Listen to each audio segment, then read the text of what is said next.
A lot of companies pay tens of thousands of dollars for software you can generate a Replit for $5, literally. You are going to love this episode. It is with Amjad Masad, who is the CEO of Replit, one of the fastest growing AI companies out there. He is going to blow your mind and maybe help you blow up your bank account. Before everyone in the world learns that this technology exists, you have a moment where it's like an opportunity to capture a lot of value from it. Do you think that it is now possible for a single individual, in the case of a few weeks, who has zero coding experience, to build $1 million business with Replit? Yeah. So we have...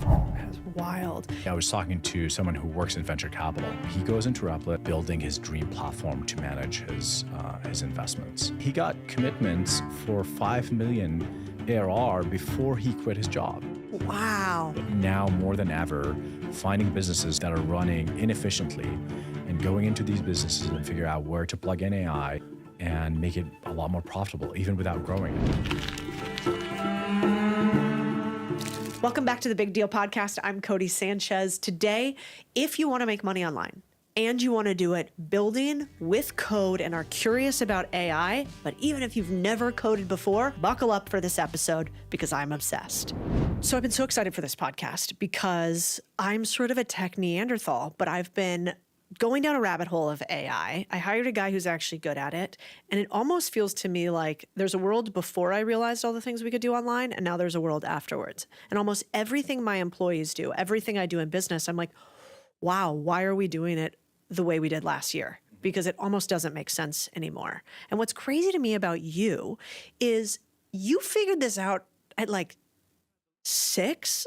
I think, is it a true story that when you were 6 years old in Jordan, you were already coding and building software apps? Yeah. So my father got a computer before anyone I knew back in Amman and Jordan in the early 90s.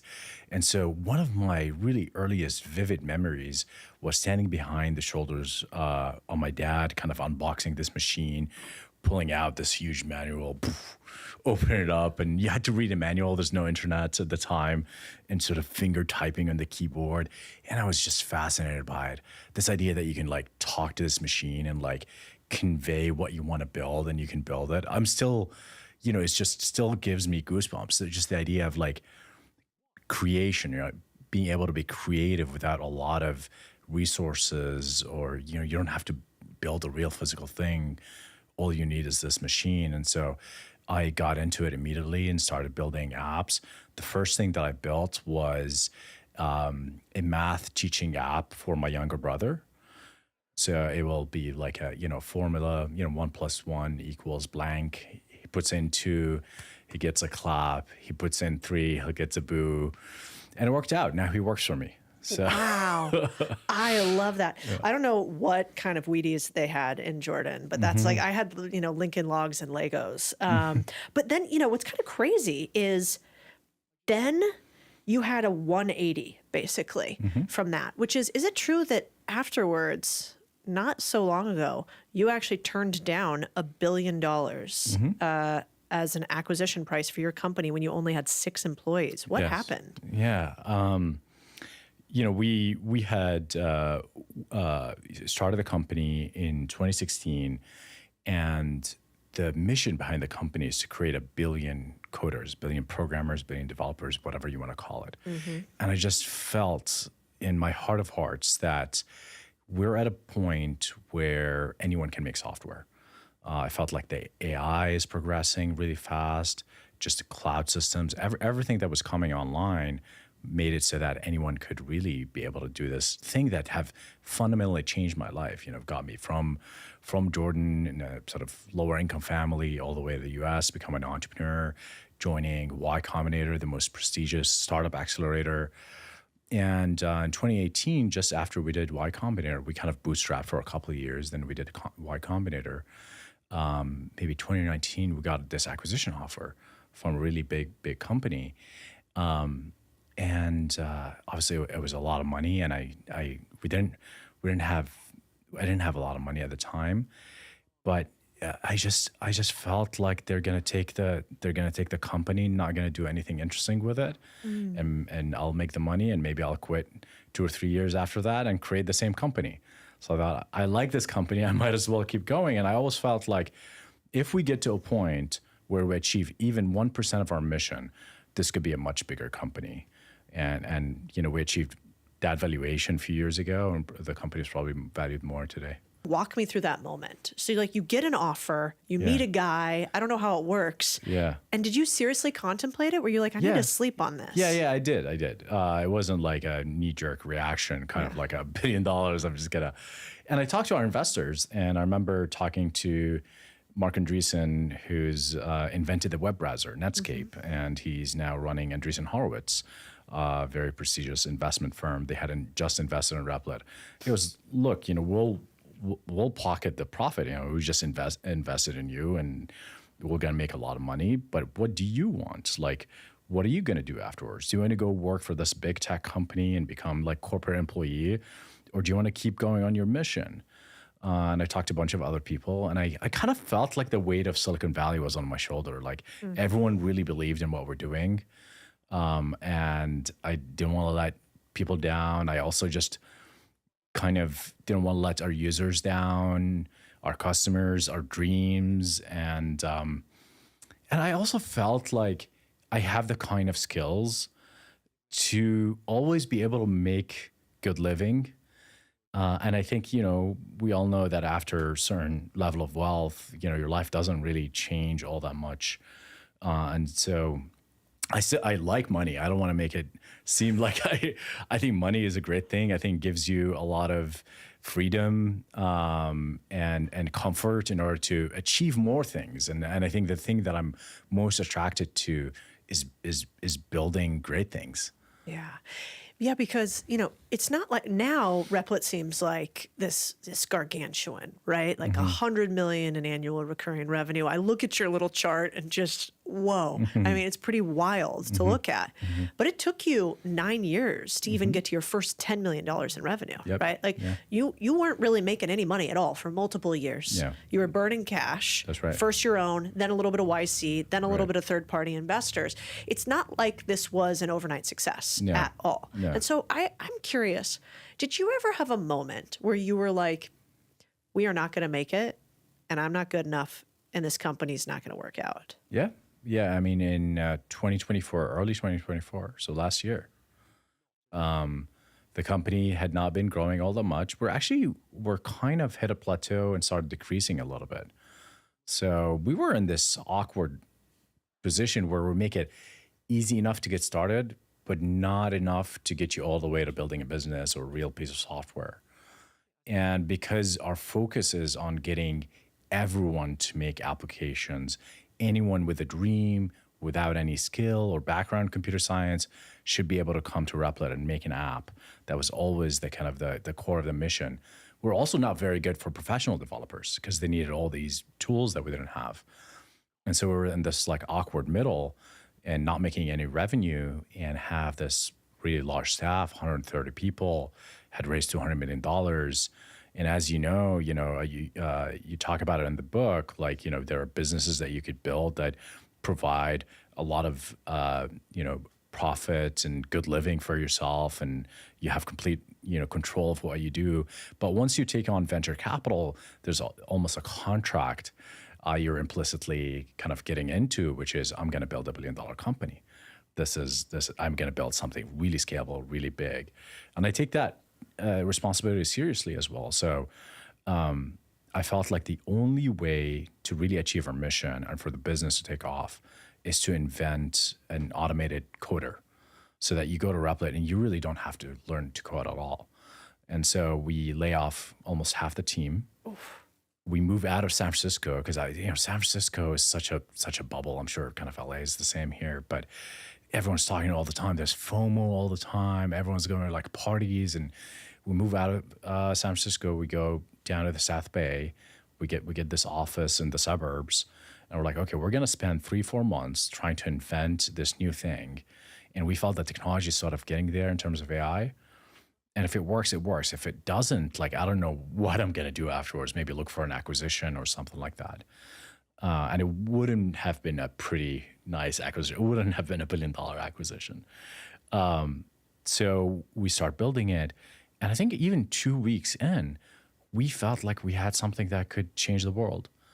And so we launched in September 2024, and it was the first coding agent on the market where you can just like put a prompt and it will like make you an application. It will create a database for you. It will like put it out, deploy it, and scale it for you, do all of that. And it went viral. And we just put out like a small video, very low production on a cell phone, and it went super viral.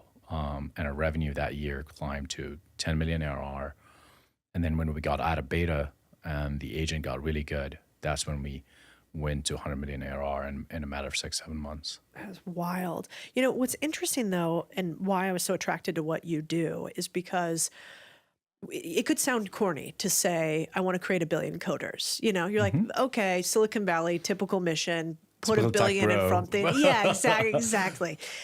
Except I've used the product and like not an ad, but it's incredible, especially for somebody who's really not tech advanced.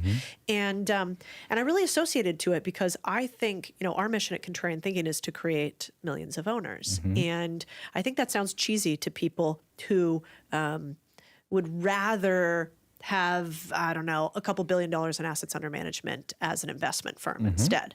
And I think there are a lot of people that say, no, people who want AI just want to concentrate all the power. And you're kind of doing the opposite of it. So why don't you explain to people what exactly Replit is and why it's revolutionary, and maybe even how could somebody use it today to change their life? Yeah. Look, technology had always had two visions: the massive centralized mega corporation, mega government, surveillance state vision, the dystopian future. That's sort of like the Matrix and all these different movies. But there was always also a vision of the sort of the hacker in their basement that are building amazing thing, or the startup founders in their garage, or the Bitcoin crypto hackers who can like create systems of money and encryption outside of the control of governments and things like that. So that vision existed always. And at any given time, like when the internet started, it started as this idea of decentralized, empower the people thing. And then over time, we centralized on kind of a few big tech companies and things like that.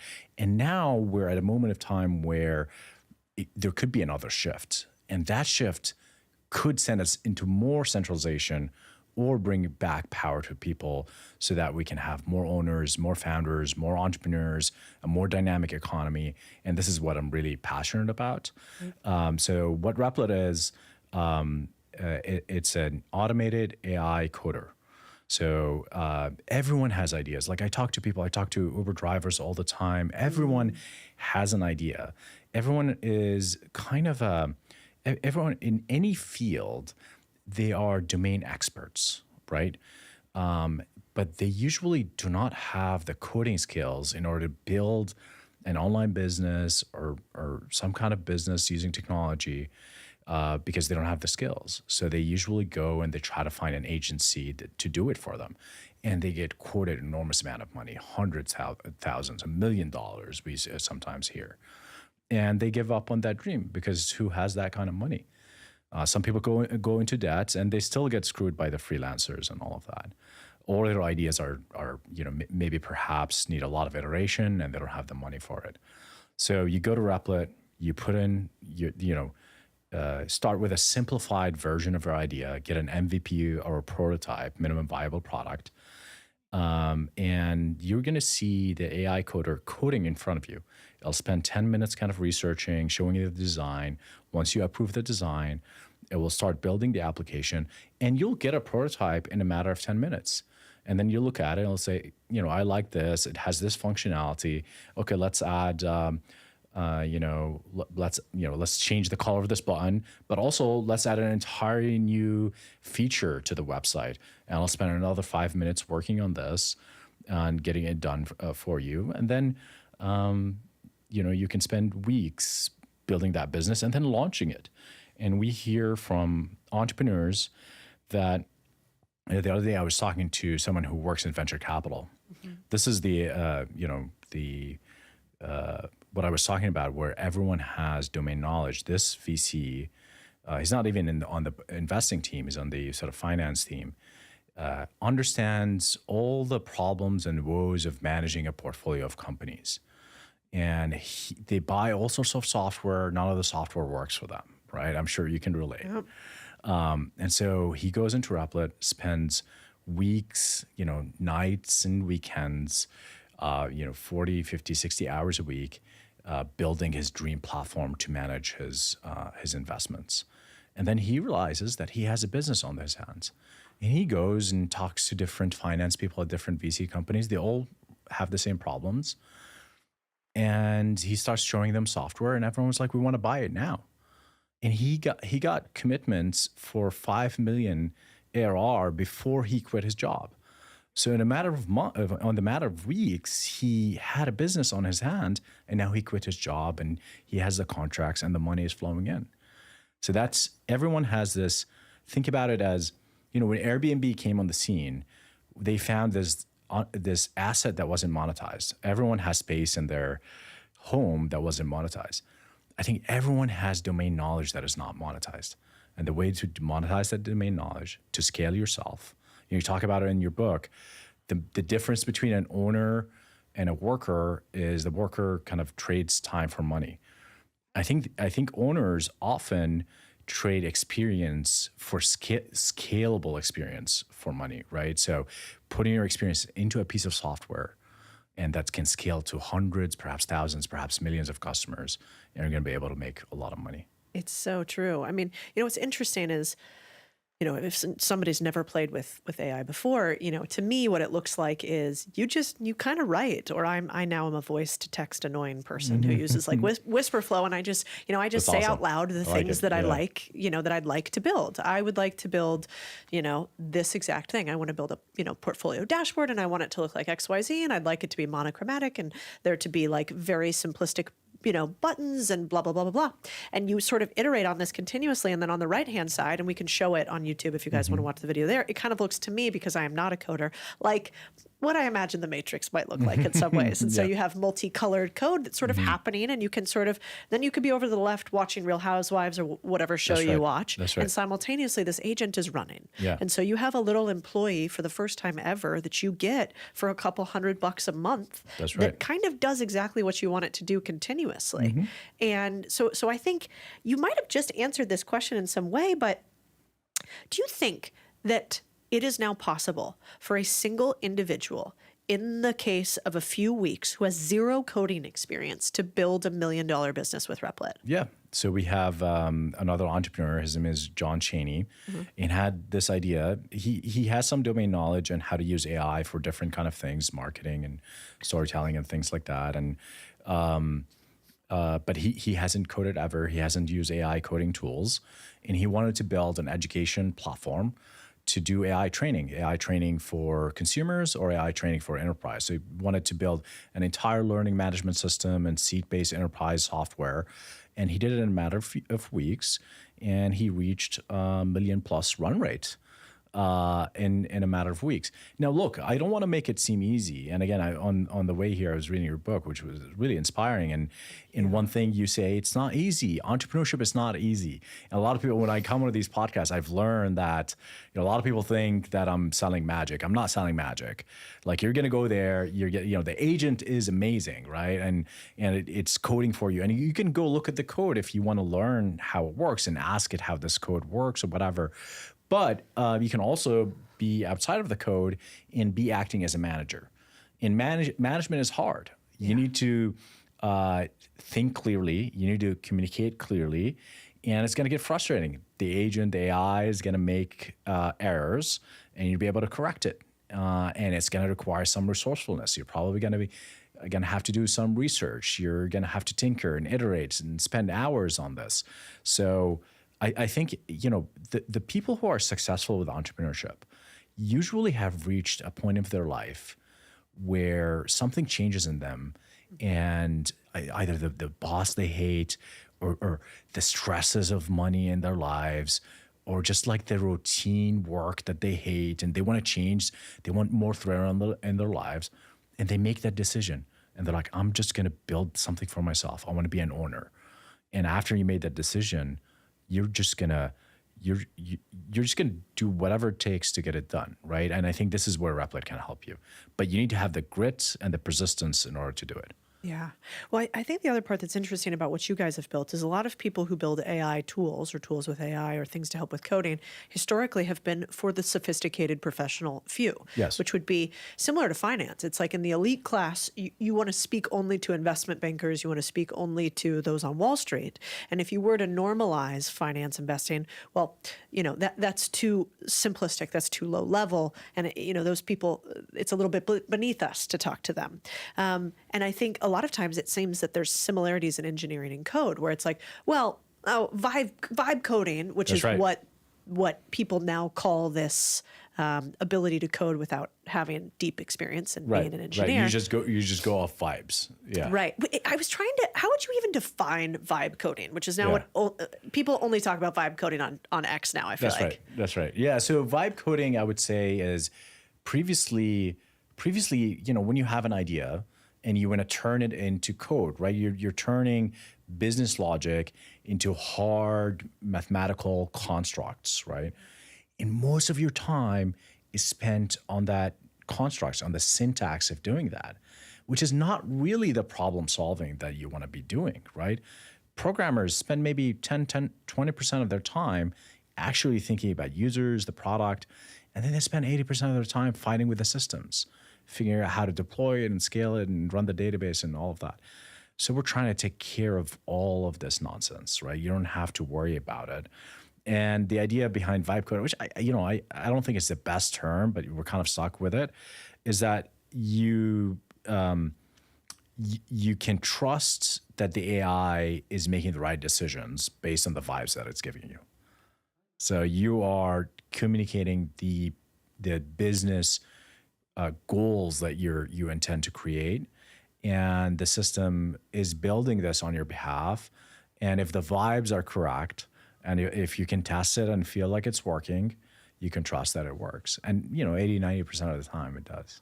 So is it a bit like building a house? So like before we knew how to build foundations and we knew how to do, traditional home building, that might have been the unique character trait in a home builder, which is like they can do this thing that we've never done before. They can make a house withstand over time. They can build it correctly. That is actually the most important part in home building. Right. Whereas now today, that's normalized. We've commoditized the fact that yes, we can build houses. Yes, they can withstand things. They can function properly. And now the part that's non-commoditized is essentially design.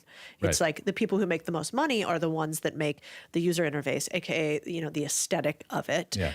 and new functionality on top of it are the ones that get paid more. Is that kind of what you see in the future? Before it used to be engineers like, can you even build this? Yeah. And now it's like, no, we could build a lot of things. Yep. And now it's just, is it beautiful? Is it user friendly? Can you sell it? Yeah. And the design component becomes even more important. I think your business is a good illustration of this, like social media and being able to build this show. Previously, you needed to get on some kind of TV channel, like, 50, 100 years ago, even 20, 30 years ago, you needed some kind of cable channel, you needed some kind of studio to take a bet on you. And now you can go to YouTube, 2 clicks, you have a channel. And so what's left? That's a commodity, right? Like having a presence online is a commodity. What's left is charisma, is creativity, is grit. Again, grit is the thing, right? Yeah. Like you have to keep going. You just keep showing up. And, a lot of entrepreneurs will tell you that. It's a truism. It's a cliche, but it's true. You have to show up day after day after day, learn, become 1% better every day, which adds up to enormous amount of progress in a matter of month or a year. And if you do that consistently, you're going to be at the top of your game. You're going to be able to stand out from the pack. Because look, most people are lazy. Most people just don't want to do a lot of work. They're happy with which is nothing wrong with that. No judgment. Like, a lot of people work hard and they want to, spend time with their family. They don't want to change too much things about their lives. They're they probably want to like take risks. happier and more well-adjusted than we are. Yeah, I mean, there's something to that. I think entrepreneurs, there's always something, either a chip on the shoulder or some some dark past or something like that. Yeah. One of my friends had the best line. He was like, entrepreneurship is a trauma response. And I was like, you're probably right. That's probably true. Yeah. You feel like you have something to prove or something, Yeah. but it could fundamentally change your life to the better. And I think so similarly to YouTube, now in software, in apps, and business making, and online businesses, it is the domain knowledge, I think, is the main thing. If you understand something really deeply, or you can go learn it really deeply, you can go build a business around it, right? We have stories of people who work on event management.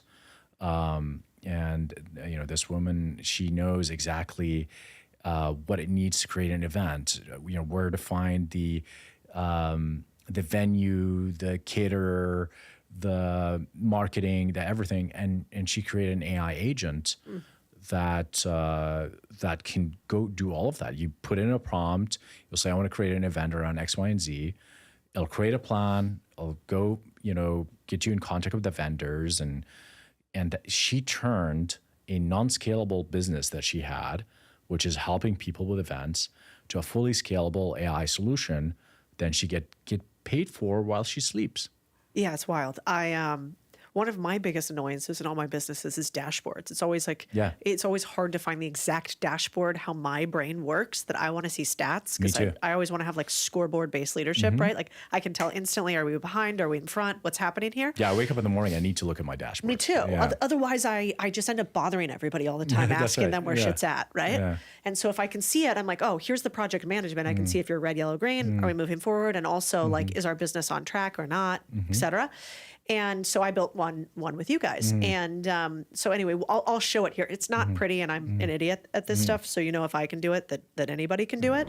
Amjad, and every CEO I know who is serious is obsessed with being able to see their business in one dashboard. You heard him say he couldn't wake up in the morning without looking at the dashboard to figure out if his business was working or not. I'm the exact same way. I do it all on my phone in something that we call the contrarian operating system. It's a dashboard that we teach people to build in the boardroom step by step so that your business can be seen in 30 seconds, whether you're going to hit your goals or not. I think CEOs that run businesses without an operating system and a dashboard is kind of like driving a car high speed down a highway without knowing how fast you're going, without knowing what the GPS says to do, and also without even being able to see if you're in park, neutral, reverse, or drive. And so I am obsessed with what we've built in the boardroom. I think every single business owner is going to want to figure out how to get this operating system and how to get with a group of people who help you implement it. If this is interesting to you, this is all we do in the boardroom, is obsess on getting owners to get to the next level with the tools and team they need to hit their next $10 million in revenue. If that's interesting to you, you can click the link and get on a consulting call with my team. So if you're like a young person who hasn't figured out how to make money yet, and you don't know what you want to do with your career, but you're curious about this AI thing, what would you tell them to do today? Where does a young person start? I would say do the same thing that you've always done, get a job, find an industry you like or you're interested in, and go into that. And what you're going to find is massive inefficiencies. People do things still there's still faxes around in many businesses. People use pen and paper for so many things. Old software still exists. There's so many, whatever field you go into, just have an eye for what people around you are doing and what are the things that could be automated or what AI could be good at. And the way to learn what AI could be good at is to spend a lot of time with GPT, spend a lot of time messing around with video AI, messing around with Replit and Code AI. Just be plugged into the AI world and you're going to build an intuition. Just jump into it. You're going to build an intuition. At the same time, find a real world problem. And the way to do that is to go literally into any domain you're interested in and just open your eyes and you're going to find a problem to solve. And then solve that problem and sell it to the people. I mean, there's this story. I just want to show also that entrepreneurship is not always about taking massive risk, quitting your job, and and going for broke. There's this guy, his name is Ahmad George. He works in a skincare company in DC, and he's responsible for their operations systems. And he realizes that, there's 20, 30, 40 hours a week spent between our team, and we'll probably have more people than we need to do these certain operational things, managing inventory, just the standard stuff. And so he goes to their software provider and asks them, hey, I have this idea on how to automate this. What does it take to make a software like that? And they quote him $150,000. And he learned about Replit online, and he goes in, and in a couple of weeks, he spent like $400 on the AI, and he makes a piece of software. He gives it to his colleagues, and they're suddenly cutting it hours down. And he goes to his boss, and he was like, "Look what I did, and I saved this company this much money." And his boss is now paying him $30,000 a year for the software. He didn't have to quit his job. He's an entrepreneur within his company. I love that. I mean, I would do the same thing. We actually, this week, I told one of our employees that I was coming on with you, and he was like, okay, cool. And it was very simple. We have an event that's coming up. I told you about it in November. And I was kind of waiting for the team to build out the event page and get it connected to HubSpot and do all the backend nonsense and get it mocked up and blah, blah, blah. And I think the quote I got was like $5,000 or something like that for this website. And he was like, well, just for giggles. So he goes to Replit. He actually puts together like the entire interface of the design that he wants. And then he used another program. I can't remember what the other one was in order to actually actualize it and then connect it with HubSpot. But essentially using two programs, one being Replit, he built the entire website, and he said he took about 4.5 hours. I think I was quoted 4 weeks for it, and it was just with his plan that he already has. $25. Yeah, exactly. Instead of 4,000 or five. Yep. And so now I find myself very annoyingly to my employees often saying, like, what's our 24-hour rule? Anything that used to take weeks, we should just test if we can do it in 24 hours with AI, because then I don't have to be smarter than anybody else. I don't have to be richer than anybody else. That's right. I don't have to be better. I could just be faster. Yes. And like speed wins every business game, I think. And we're in a moment of potential arbitrage, right? Like before everyone in the world learns that this technology exists, it'll probably take 5 years. People are slow. You have a moment where it's like an opportunity to create a lot of value and capture a lot of value from it. So, thinking about the kind of advice you give your audience around buying businesses and running profitable businesses, I think now more than ever, finding businesses who are that are running inefficiently and going into these businesses and figure out where to plug in AI, where to replace SaaS software that's expensive. A lot of companies pay tens of thousands of dollars for software you can generate on Replit for $5, literally. And so you can go into any business and, shave off a lot of costs and make it a lot more profitable, even without growing it. Yeah. Well, you guys should tell us in the comments, because you told me, you're like, we should do a hackathon. And I said, well, can we do this simply enough where like anybody listening, if we had them for 2 hours, let's say they could build something, and you said, this is what we do. You're like, yes, at the end of 2 hours, we will have everybody have built something that is useful, potentially even valuable and monetizable. This is our go-to-market strategy, actually. Interesting. So you guys, you should tell us in the comments if you guys want us to do a hackathon, and we could do one. We could do like a Main Street every day, I have no idea how to code hackathon. Yep.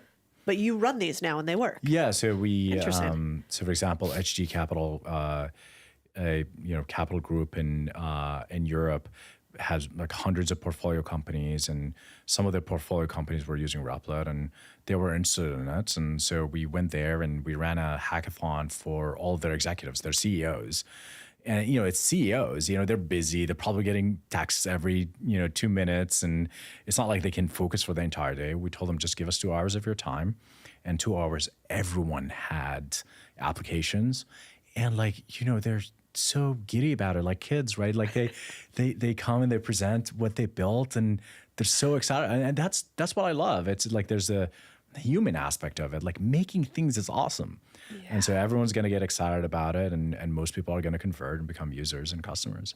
We've confirmed that we can make money with AI. And yet, like, you see a future, because you saw this Jesus, back when you were 6, but then also you guys saw the vision for Replit really before AI was here at all. And one of the things that you said on X that you tweeted was that crucially, it won't be prompting. We believe that's more a bug than a feature. In the future, it'll be a combination of AI predicting what task you want done next and doing it for you, plus a dialogue-based agent that follows your commands. Can you explain that to people? Like, what is prompting? And also, what do you see the next evolution of this being? So prompting is the craft of creating an instruction for an AI. Right now, ChatGPT gives you the illusion that you're talking to a person, and it kind of works out for everyday life stuff. But if you want ChatGPT to go do massive amount of research or build software for you, like in the case of Replit, or help you build a business, you need to be very precise. And often you need to do these psychological tricks, like tell it, you're world-class experts in laundromat business ownership, and I'm sure you've done this with ChatGPT.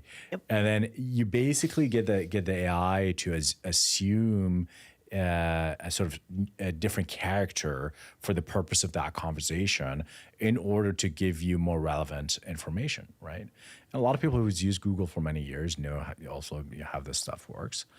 But that's also still a little awkward, and that's not how we work. And the way we work, I think my vision for working with AI should be like working with a colleague. You don't go prompt you might give them pep talk to your employees, but you're world-class expert. You imagine how awkward that would be. But what we're trying to work towards is for us to do the prompting for you. So having another AI kind of take your what you've said and kind of transform it in a way to give it to another AI pre-prompted. But right now, it would help. Like if you go to YouTube, we have our YouTube channel. It has some information on prompting. So I would suggest people learn prompting right now. Yeah.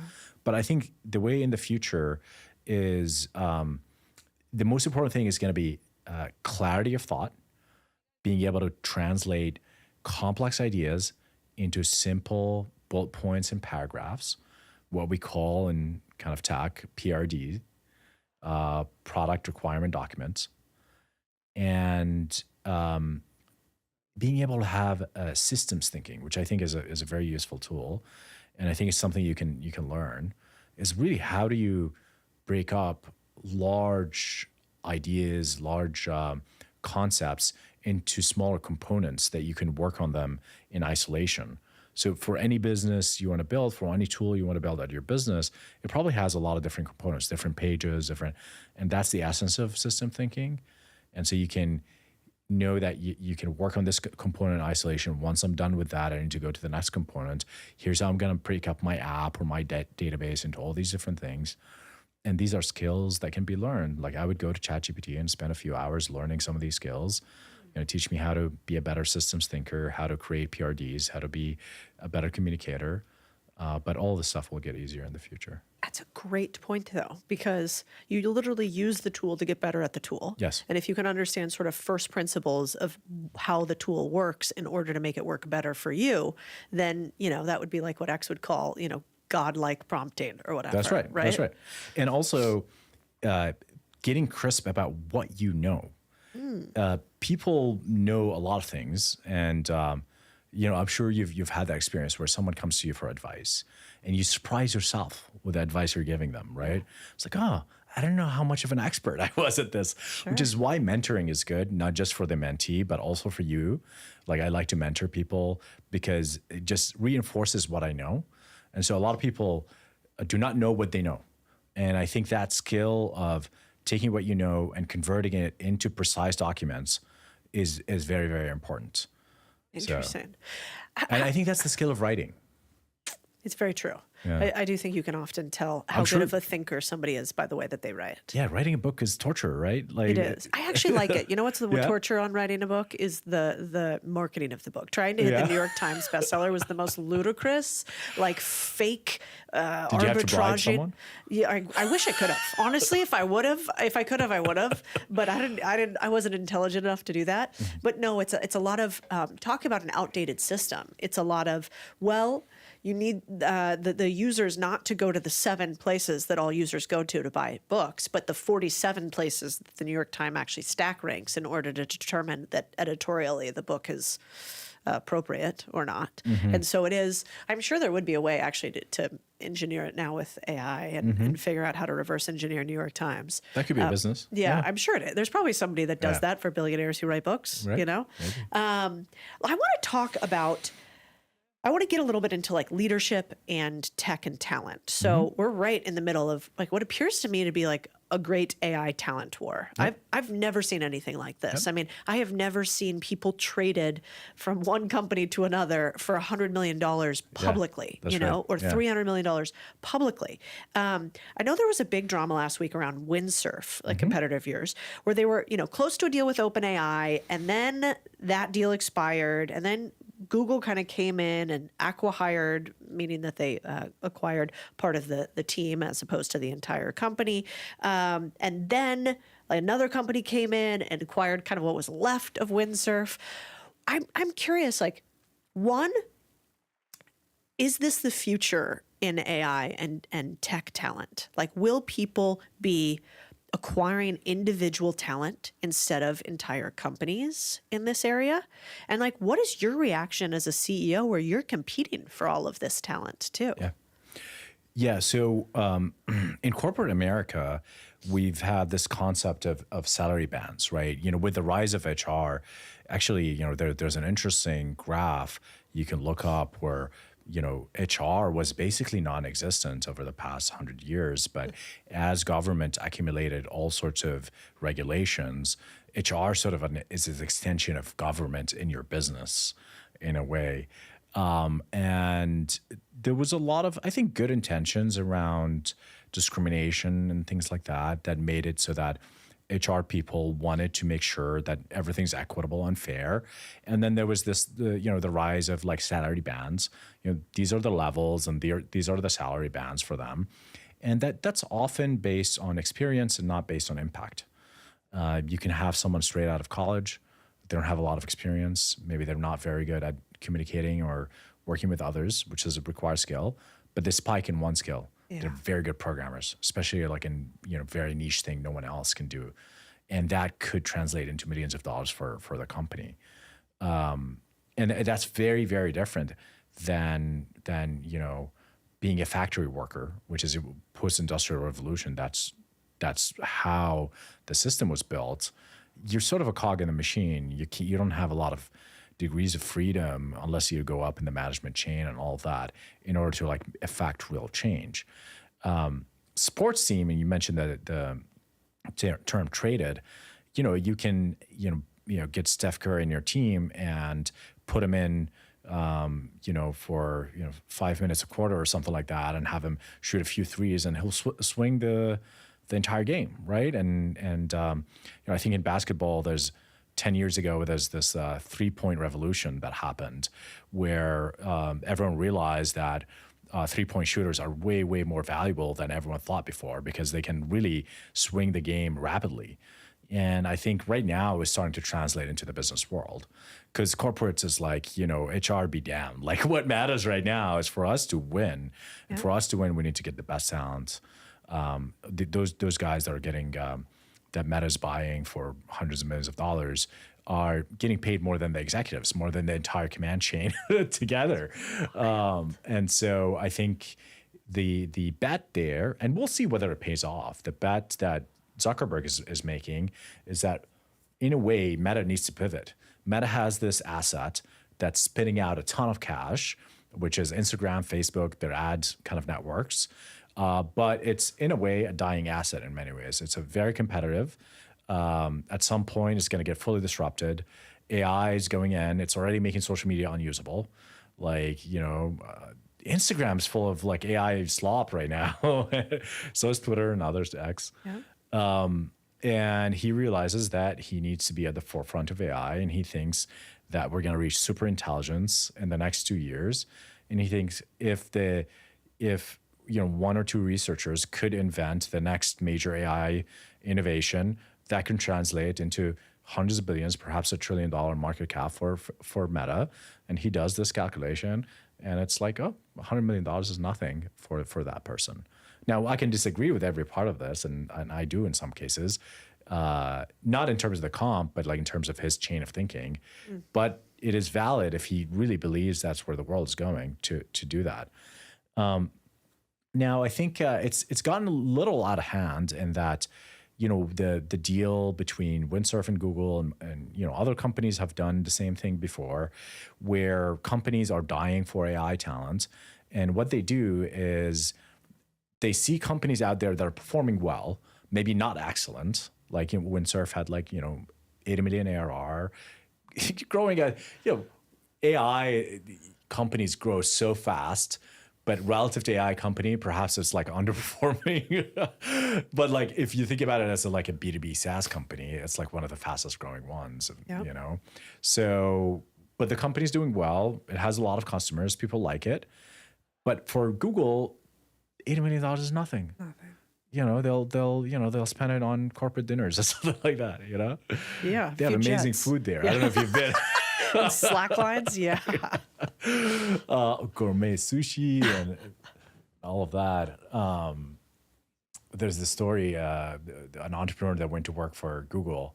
I think he was a part of Waymo, and he wrote his about. I love Google, by the way. I mean, they're great partners, but it's funny to talk about this stuff.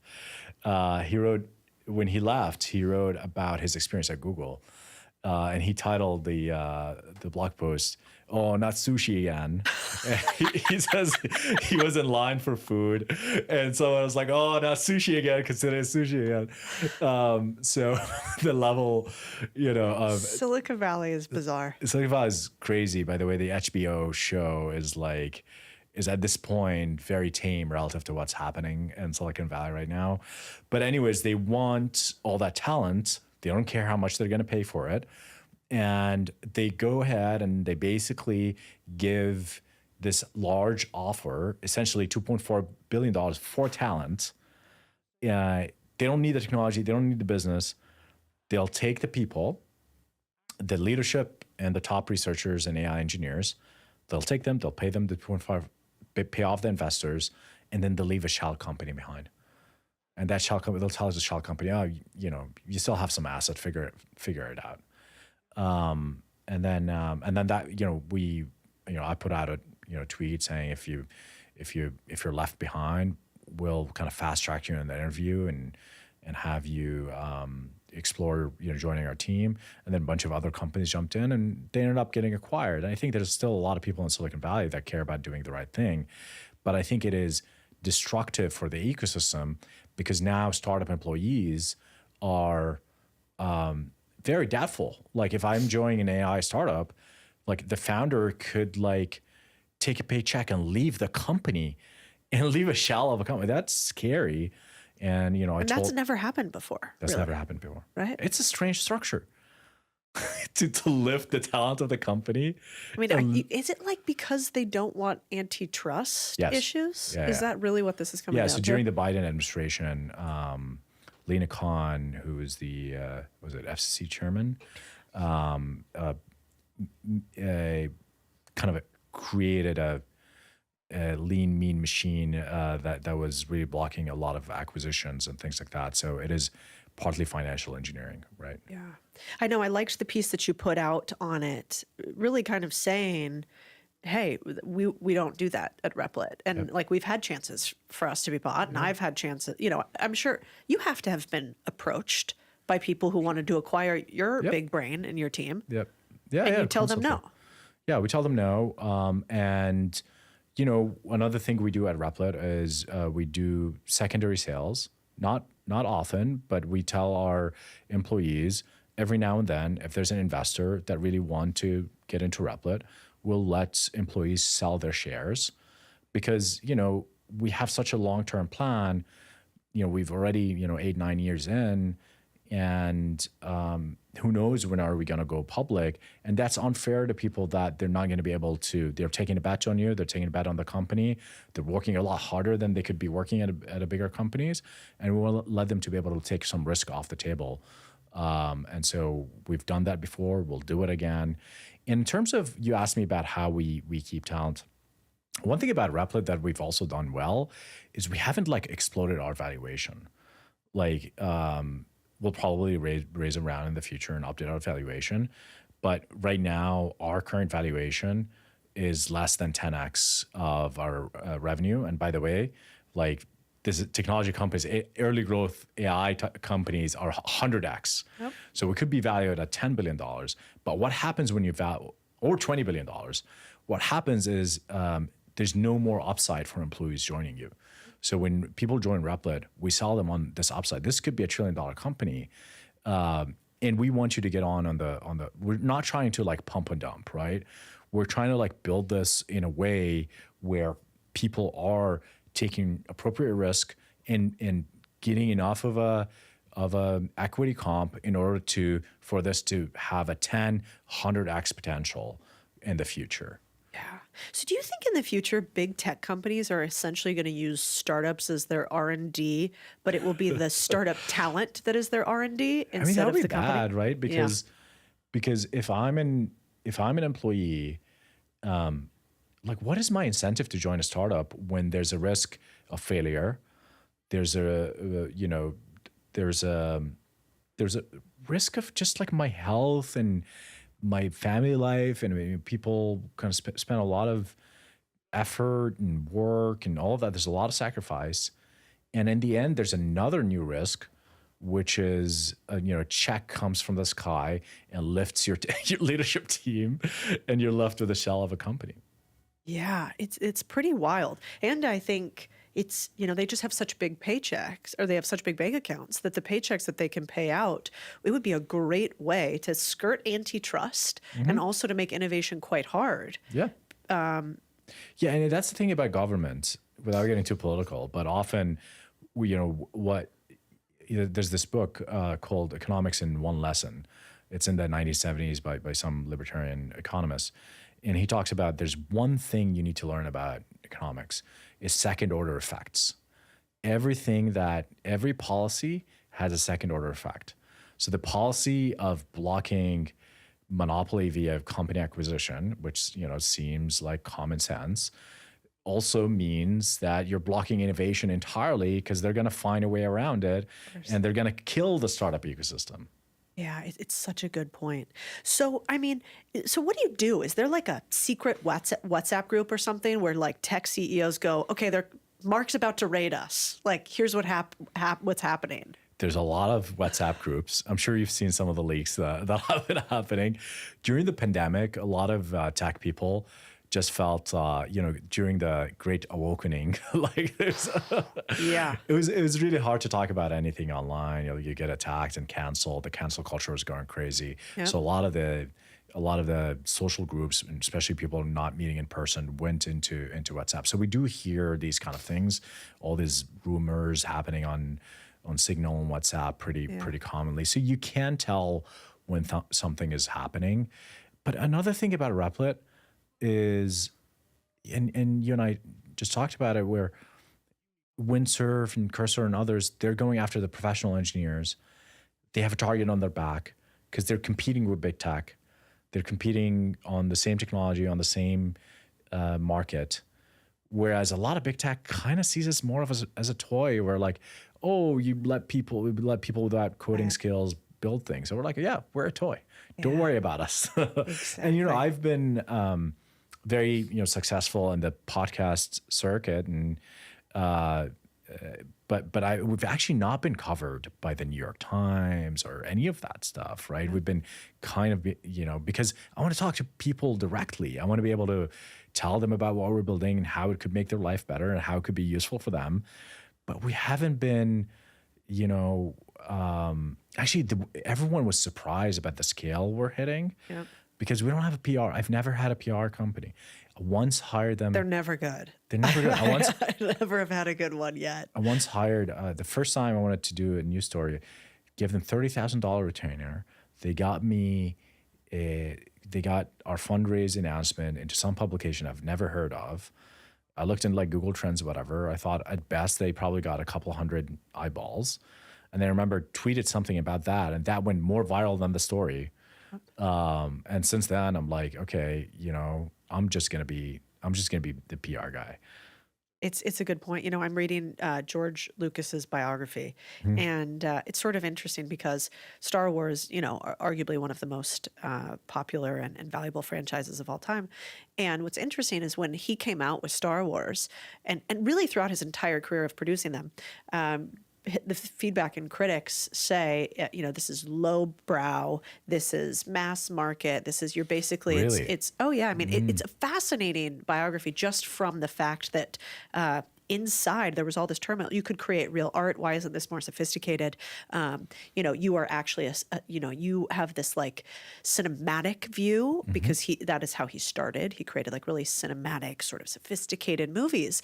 But then he realized, he's like, no, I want to tell stories to everybody. Like, I don't care. That's fine. Say I sell toys, say that I'm simplistic, no big deal, because my message will resound through time and yours won't. And so I think there is something really interesting about if you can get comfortable with people thinking you aren't sophisticated. I fucking love being the underdog. Yeah, I don't. That's a problem because sometimes I'm like, you know, I just have that, you know, because people view me now as like the you know, big rich CEO, which is not my self image. Yeah, self image is the underdog, is like the struggling, you know, founder, and that gives me sort of more aggression and you know, I treat everyone with kindness, but like I view business as war in many cases, and so but you know, I love that, and I sometimes, like, you know, there's this meme with a lot of programmers. It's like, who used Replit, right? It's like, I fucking love our users. They're the best. They're entrepreneurs. They're people that want to change their lives. And you're a big tech employee who's like, you know, works, you know, goes to the office, spends an hour eating lunch, and then half an hour making a latte, and then like goes to the keyboard, you know, complains to your product manager or whatever, maybe write a little bit of code, and you're, you know, judging, you know, who use these tools that are very empowering, and yeah, I'm like, yeah, keep at it. You know, you're just fueling us. You know, absolutely. There's nothing better than a good hater. You got to print that out and like put that on a poster board on the wall. Like, who uses Replit? I always loved, like, I don't know Alexis Ohanian very well, but anytime I've engaged with him, my favorite thing about him was that Yahoo quote. Remember? Did you ever hear this? Oh my God. The story's so good. When he created Reddit, they went to go sell potentially to Yahoo, and they went to Yahoo, and they were like all proud for their meeting, super excited, and basically were like shunned off. And the line that he remembers is, Reddit's just a rounding error to Yahoo. And so they printed it out and put it huge on the headquarters of their office, and they kept it. Yes. And now who's a rounding error? Well, that would be Yahoo, not Reddit, right? That's right. And so I do think there is, you know, if you're struggling, to remember that, man, there's nothing better than a chip on the shoulder. I would take a chip on the shoulder over like a point or two of IQ often. Yeah. You know? Yeah. And I want our users and our entrepreneurs and our founders, people building on Replit, to feel the same way. Yeah. I want them to feel that, you know, people might underestimate me. People might think what I'm doing is wrong or useless or a waste of time. But God damn it, I'm going to get it done. I'm going to change my life, and I'm going to become rich. By the way, if you guys want to see what I've built with AI recently, go to cody.chat. This is wild. You can talk to me for free and get all of my insights on questions you have surrounding buying businesses, building businesses. You can go back and forth. You can call me. You can text me. This is fascinating. We built it in real time with one of our portfolio companies. I want all your feedback, and I want you to get free advice. So go to cody.chat, and you can learn more about AI, real-time business buying. Super cool. Okay, I want to talk about a couple things about that. Like, you've built this giant business. You went from not a lot of revenue to a ton of revenue, ups and downs. One, just like, what did that take? Like, what did it take to grow from a few employees to hundreds of employees to then be able to even manage $100 million in revenue, because that you have to be a totally different type of human to manage Yeah. a company at that scale, Yeah. especially that fast. Yeah. Look, I think venture scale companies signs you up for a lot of pain, and people don't talk about that because it's like, oh, no one's gonna feel empathy for you. You're making a lot of money. You're rich, right? Which is all. What I love about your message is, hey, you don't have to build a startup like 95% failure rate, and even if you make it, sometimes you sell off large percent of the company, you lose control. Steve Jobs famously got fired from Apple. Right? I mean, it happens all the time. Venture scale companies are hard. And if you want to do one because you really love the mission and you want to build something big and you have the chip on the shoulder. But if you want to get rich, if you want to build a business, it is not the best way to go. I think just coming to the Bay Area or California and living here, that in itself is a huge expense. Yep. And it's boring. It's boring out there. That is true. All the house parties are the same. It's like AI is gonna kill us or AI is not gonna kill us. It's like everyone talks about the same shit. I love Silicon Valley, but it's still kind of not a lot of fun. I come here for fun. Yeah, I bet, actually. I bet. Yeah. It's also the parties in Silicon Valley have to be like 87% dudes. 87% dudes. They smell really bad, and you go to these house parties. You have to put your shoes outside and go barefoot inside. It's just disgusting. Yeah. I don't go there. I spend time with my kids. Oh, that's true. Well, you come to Austin, and you were in Austin. You were on Rogan, so there like if you come to Austin, it's just like cold plunges, saunas. Let's fucking go. Yeah, That's my job. Red meat. Yeah, exactly. You know what I loved that you did? I was going through your website. And you have a lot of stuff on there that is like an anti-signal. So basically, do not come to Replit and work for us if you have these traits. Yep. And then you have your operating guidelines or sort of your core principles. And I loved the simplicity with them. There were only 3. And then I also loved the anti-signal, which is please don't come. If you're going to come here and you don't like these things, you should probably leave. Yeah. I want to talk about a few of those. Yeah. I think we should why don't we run through some of your operating principles, like, learn to like pain. That's not normal on very many companies to put that on your recruiting page. Yep. Yeah. So it's seek pain. Yeah. Which is even worse. It's like, look for the pain, find it, right? Is it an SME dungeon? It's not. It's a startup. Well, it kind of depends on the day. So basically, a lot of things in life is about pain, and a lot of things in building a business is pain. As humans, we like to go through the path of least resistance, right? We also often lie to ourselves. Companies like to sit around and feel good about what they're doing and ignore all the signals of the things that are not really working. I think constantly seeking the what's not working. So when you see someone that's a user of your service, they're going to tell you how amazing it is. And that feels great. But, telling you what sucks about it doesn't feel great. But you should ask, what sucked about it? What went wrong? How could we be doing better?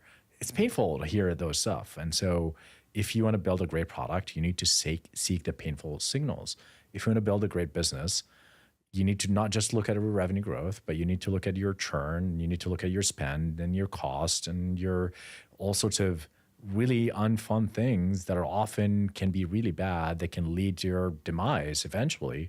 And so you need to pay attention to these things, and these things are painful. There are things in every company there are people that are not doing very well. There are people that are not a culture fit. There are people that need real feedback. Feedback is painful.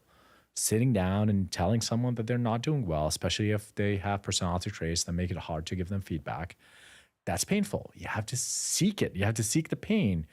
And what I tell our team counterintuitively, when you seek pain, you actually reduce it. Because typically what people do is they procrastinate. You have a underperforming employee. You don't want to fire them. You don't want to deal with it. They're annoying. And I just want to let them on the side. I'm just going to focus here. But what's going to happen is you're just building up a world of pain because you're not giving them real-time feedback. And by the time you have to fire them, they're going to be surprised. And maybe they're going to sue the company or something like that. And so anytime you delay pain, you're building up a larger debt of pain. So counterintuitively, seeking pain reduces pain, but you have to seek it. So true. So what does that look like in your company? How do you actually make your employees do that, or select people who are already predisposed to that? What like tactics or frameworks do you use? So just putting it out there filters a lot of people. Yeah. Like in the interview, people was like, "What? It's weird. I don't want to be part of that." I want sushi. Yeah, exactly. So it's sushi again. For example, if you're a product manager, we'll describe your role. If you're a product manager, you're going to go out there, and our product managers every week go talk to the most unhappy users and get the kind of the worst things that are happening on the ground, collect the data of things that are not working, and we present it on our weekly all hands meeting. Here's all the things that we're sucking at. And so we tell them that. We tell them it's not pleasant to work on Replit day to day. It is very fulfilling. And you start hearing amazing stories from users, but it is not like work should not be fun all the time, right? And so just describing that and talking to engineers and telling them, we have deadline crunches. This is the new in Silicon Valley. People, don't want to do death marches, whatever they call it. We do deadlines and we do deadline crunches. We're actually coming up on one. We're going to have a big launch in September. Replit Agent is going to get so much better. We're building amazing technology, but we're going to have like a 2-week sprint late in August. And those are usually very intense. Work 12, 14 hours a day, 7 days a week. We're actually, this time, we're going to have a film crew with us. So we're going to film some of the behind the scenes stuff of what it takes. And that'll be something for recruiting as well. So you know what you're going into. I'm a big believer of, and this is why we say why you shouldn't put it on the site, why you shouldn't join Replit. Every time I go fundraise, one of my slides is why you shouldn't invest in Replit. And so just make it clear. And I think in everything, in any relationship, just make it clear what are the principles that you have, what are things that you're going to continue pursuing, and things that you're not going to change about yourself. And if it is a fit, and this is what I love about America, right? America is about free association, free speech, free association. It's about at-will employment. At-will employment is something very unique to this nation. It is not true in any, like in France, if you want to fire someone, you have to put up a job ad for 6 months and you have to spend all this money. You get fined if you email your employees on the weekend. You get fined. Yeah, exactly. And so America is about at-will employment. If you want to find a comfy place to work that has all these things, you'll go find it. But if you're going to join our company, well, these are the rules and these are how we work.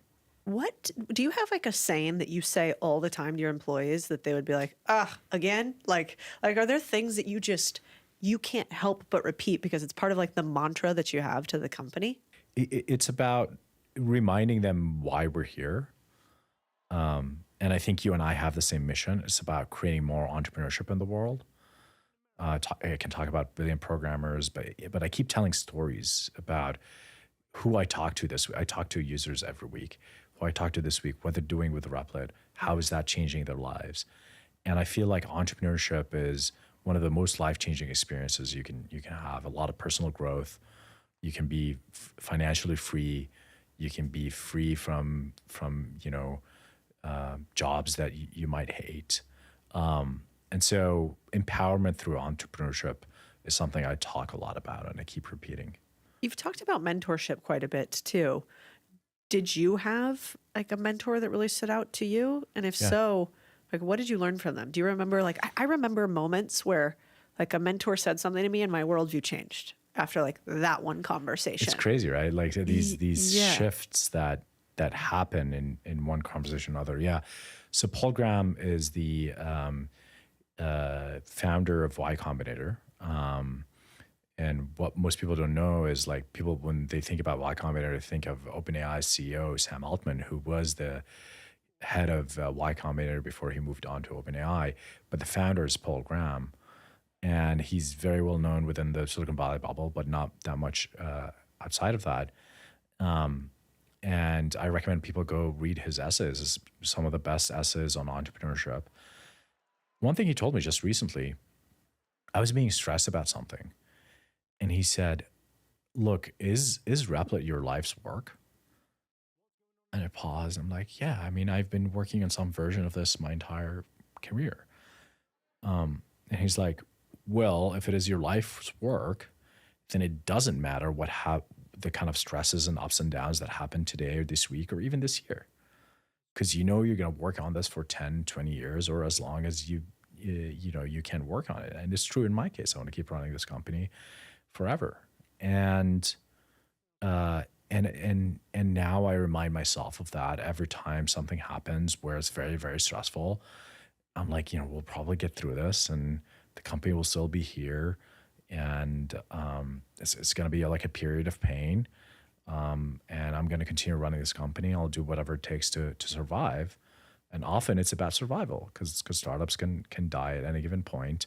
We're still not profitable, and the business is doing really well, but there's still a lot of risk. So it was this, just one conversation gave me this tool. Yeah.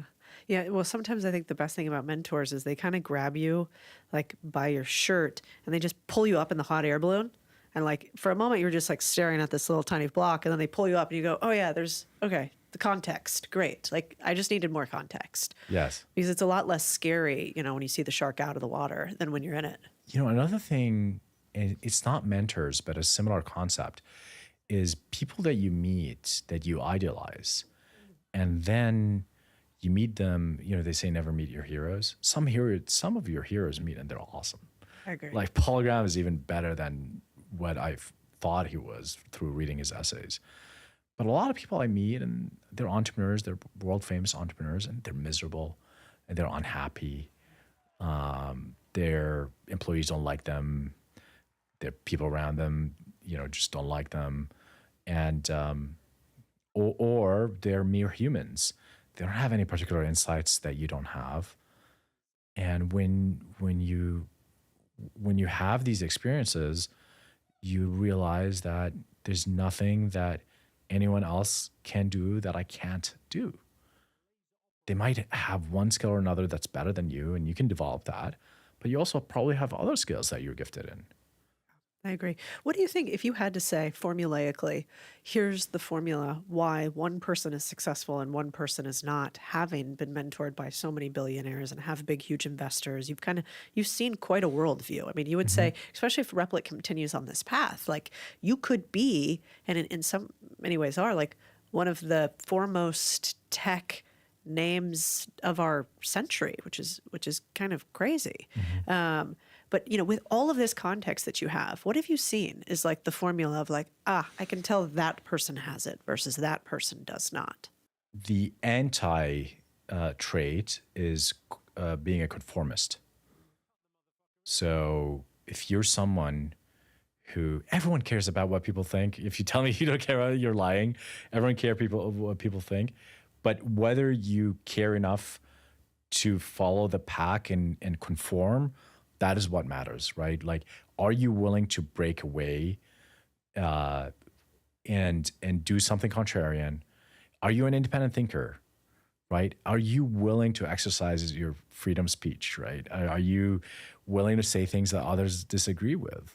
And I think what I found is invariably the most successful entrepreneurs tend to care what other people think, but ultimately they will do what they think is best for the company.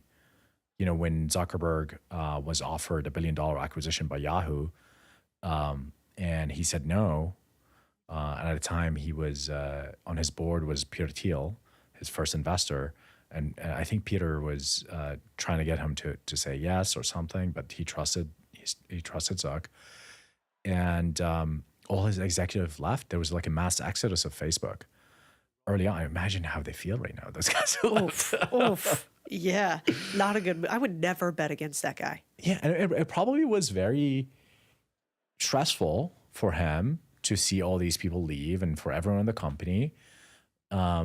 you just spent all this time building this like executive team and they all think you suck and you did the right decision. The company's got to die and they leave. And he just thought this was what's the best for the company.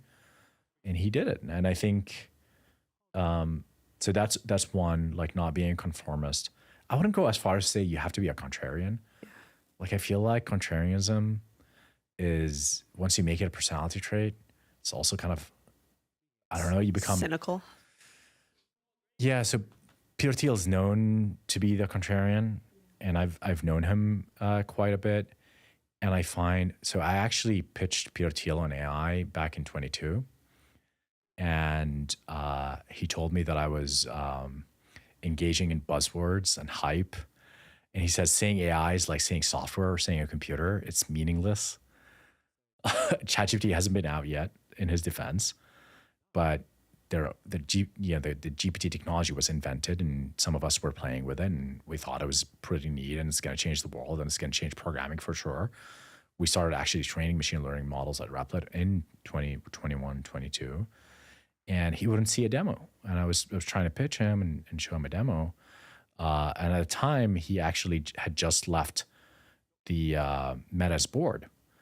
And the reason he left is he disagreed with how Meta is trying to invest in all these emergent technologies, like VR and AI. And Zuck is trying to find his next act. And, you know, for Peter Thiel is that all of this is engaging in buzz and hype and you should like focus on running your business. But dude, you're the guy that's telling us to be more ambitious. But he has a reaction because everyone's talking about AI. That means it's wrong. That means there's something wrong about it. It's like, for him, it's like, oh, it's mass psychosis or something like that. So if you have the contrarian impulse, you'll often also work with it. Now, the good thing about Peter is that he corrected after ChatGPT came out, and now they're doing AI investments. Yeah. They did end up investing in our category. You ever send him your ARR graph now? I did. I sent him an email because he invested in a company in our category. Yeah. And I sent him an email telling him like how much I respect him and I think he's brilliant. But I tell him, I hope now you see that I actually saw the future. What did he say? That it's fun. It's good. That's a hell of a chip. Yeah. I like collecting that one, right, you know? Right. Yeah. Exactly. How fascinating. I think that's spot on. You know, one of the things I want to end on is getting a little bit more maybe meta about AI. You said software is becoming more alive.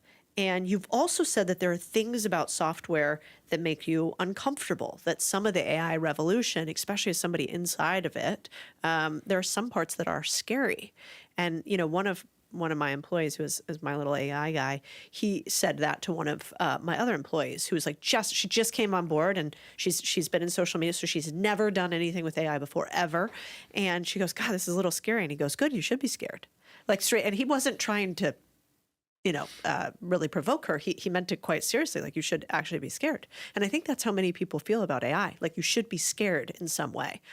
But I don't know that we know what to be scared of. So what scares you when it comes to how we're building and what's happening in the world of AI? I just want to acknowledge that it is very natural to be scared. Like humans have always had a term for non-human, human-like things, and it's demons.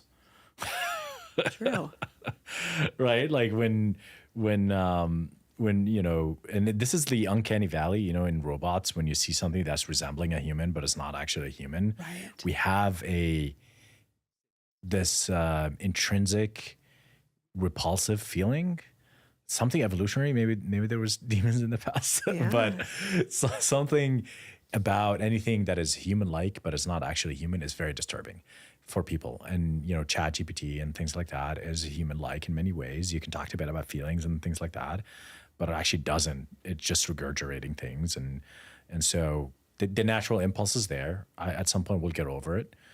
In terms of what is actually scary about it, I think AI can be very sycophantic and it can mirror you and it can reinforce your narcissistic tendencies, which we all have, but a lot of people are spending a lot of time with AI, and AI is basically like if you have like a sycophantic friend or psychopathic person who's trying to manipulate you, they will often just like mirror you and like reinforce anything you say. And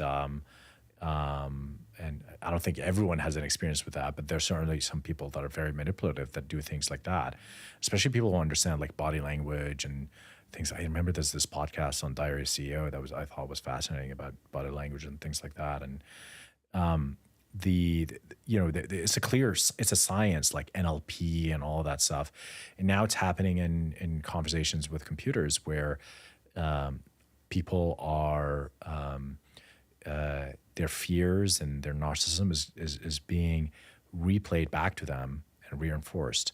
There was a story in the past week, which is tragic, and I don't bring it up to kind of make fun of it or anything like that, but there's a very well-respected venture capitalist in Silicon Valley that seemed to have had a psychotic break by interacting with AI. Started talking like a science fiction story. So what happened is, at least what people theorize happened, is somehow he landed in a conversation with GPT where GPT assumed a science fiction bent role playing based on its training data. And people traced the training data to this website called SCP Foundation. And SCP Foundation is a collaborative science fiction story writing around logs of people or scientists trying to contain viruses or supernatural things, right? It's just like fan art. Yeah. And so I don't think he knew about it, but ChatGPT was prompted inadvertently to start saying these things to him, and he did not know that it was engaged in some kind of taking on some kind of prompting role, and he thought it was telling him really important things about himself and him being a character that needs to be contained and whatnot, and then he correlated it with things in his life. Again, this is what people have surmised who looked into the situation and the things that he's talking to about, and hopefully he comes out and talks about it. But it was clear that he was having a mental health problem, and there's stories in the New York Times that are even more tragic, where people have killed themselves. Kids have killed themselves because of that. And so I think there needs to be better education around these tools. And here's what I'll say in just like one simple lesson is ChatGPT, Claude, all of them are simply machines that are trained to regurgitate all the materials they've read online, right? They're amazing machines. They can do programming, all of that stuff, but they are a function of their data. Like you say, garbage in, garbage out. If you give it garbage, it's going to give you a garbage back, right? It can do amazing things. It can do accounting. It can do programming, but ultimately, it's not going to give you some truth, like supernatural truth about the universe or about yourself, because it is just trained on what's available online, and it is not going to create new knowledge. It is about remixing knowledge. It's a great point because, I saw the videos of that gentleman who I think we both kind of loosely know. And it's bizarre to watch. It does come off as like some sort of movie sort of script. And there's this psychosis word for it, which I had never heard about. But then if I think about it, it's almost like how some of the women that I know in Austin can get too into astrology, and all of a sudden, like, I don't know if you've ever seen this with people who have done psychedelics and then also believe in astrology and all this stuff, and they'll start trying to tell me my future. I'm like, you did one mushroom trip, and now you think you know what God has in store for me in my future. Like, but I can see how, if you're prompted, like you are with psychedelics in a lot of ways, to talk to the universe and talk to God, and then you come back and you have this sort of higher level experience, all of a sudden you think that you're given unique code from the universe. And I don't know, maybe you are. But in some ways, I see some similarities with ChatGPT. I mean, I have a group of friends, I would be curious your take on this, that we went to one of my girlfriend's birthday parties, and randomly ChatGPT came up. And the way this group was using them was a bit like a therapist friend, in some cases almost asexual lover, like how you might talk to a boyfriend or something. And I think it was 7 or 8 of the 12 women had named their GPT, had given it like I guess you could change the voice, so the voice is different for it, and had like certain characteristics that they wanted the GPT to speak back to them with consistency, and so it had become like a friend, and they were talking to it as you would a human, which I thought was fascinating. So they had full blown, they have a parasocial relationship with these GPTs. And then sort of an intimate relationship with them. And then I read an article that this was more likely to happen to women than men, that like women would actually engage much more in this sort of way with GPTs. And so I was curious your take on that. Did you feel like there's something bad or wrong or pathological about it, or was it negatively affecting them? Was it positive? Well, I think a lot of it was positive, actually. A lot of it was like, I felt sad, so I had a long conversation, with my ex. I can't remember what they would call them. But there was a part of it that was a little odd, which is like, well, you hadn't talked to your friend group about that. Other humans who could actually relate to the feeling that you were having because they had had a similar one. Also, some of the feedback was quite overly kind, like what a friend might tell you that was only a yes man, as opposed to like, that's sycophancy. Get your shit together. Right. Yeah. And so I do think I could see sort of a spiral down where if you continued with that, it would be like a bad therapist in some ways. That was, that allowed for you to be not your best person.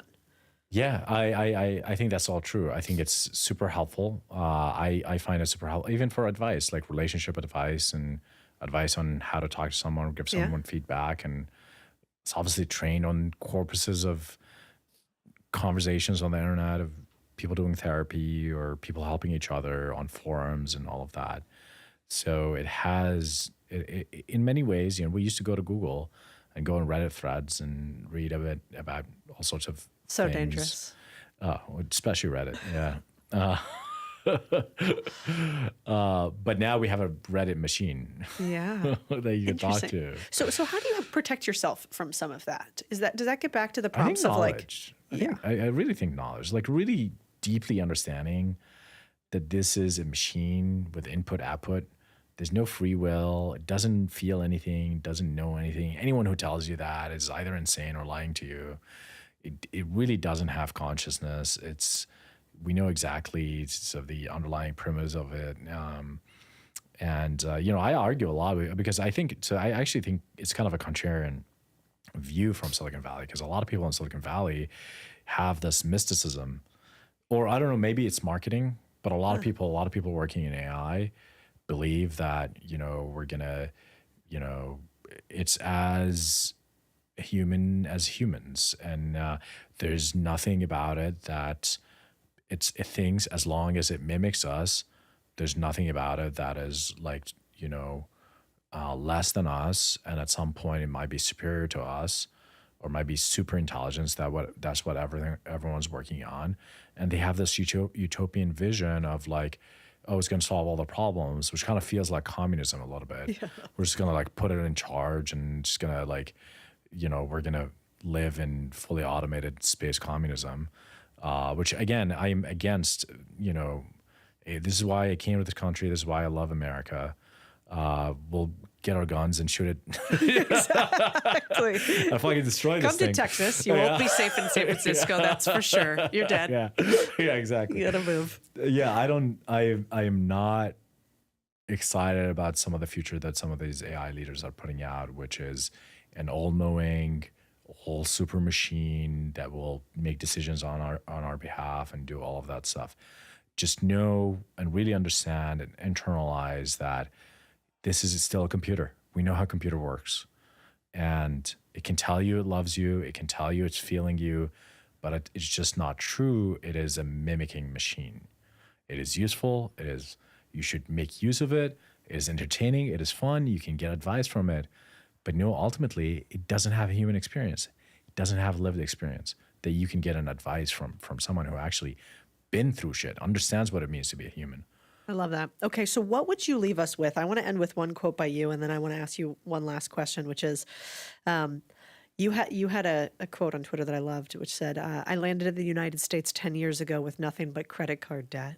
After one startup exit, one big tech job, and one unicorn, I genuinely believe that it wouldn't have been possible anywhere else in the world. Yeah.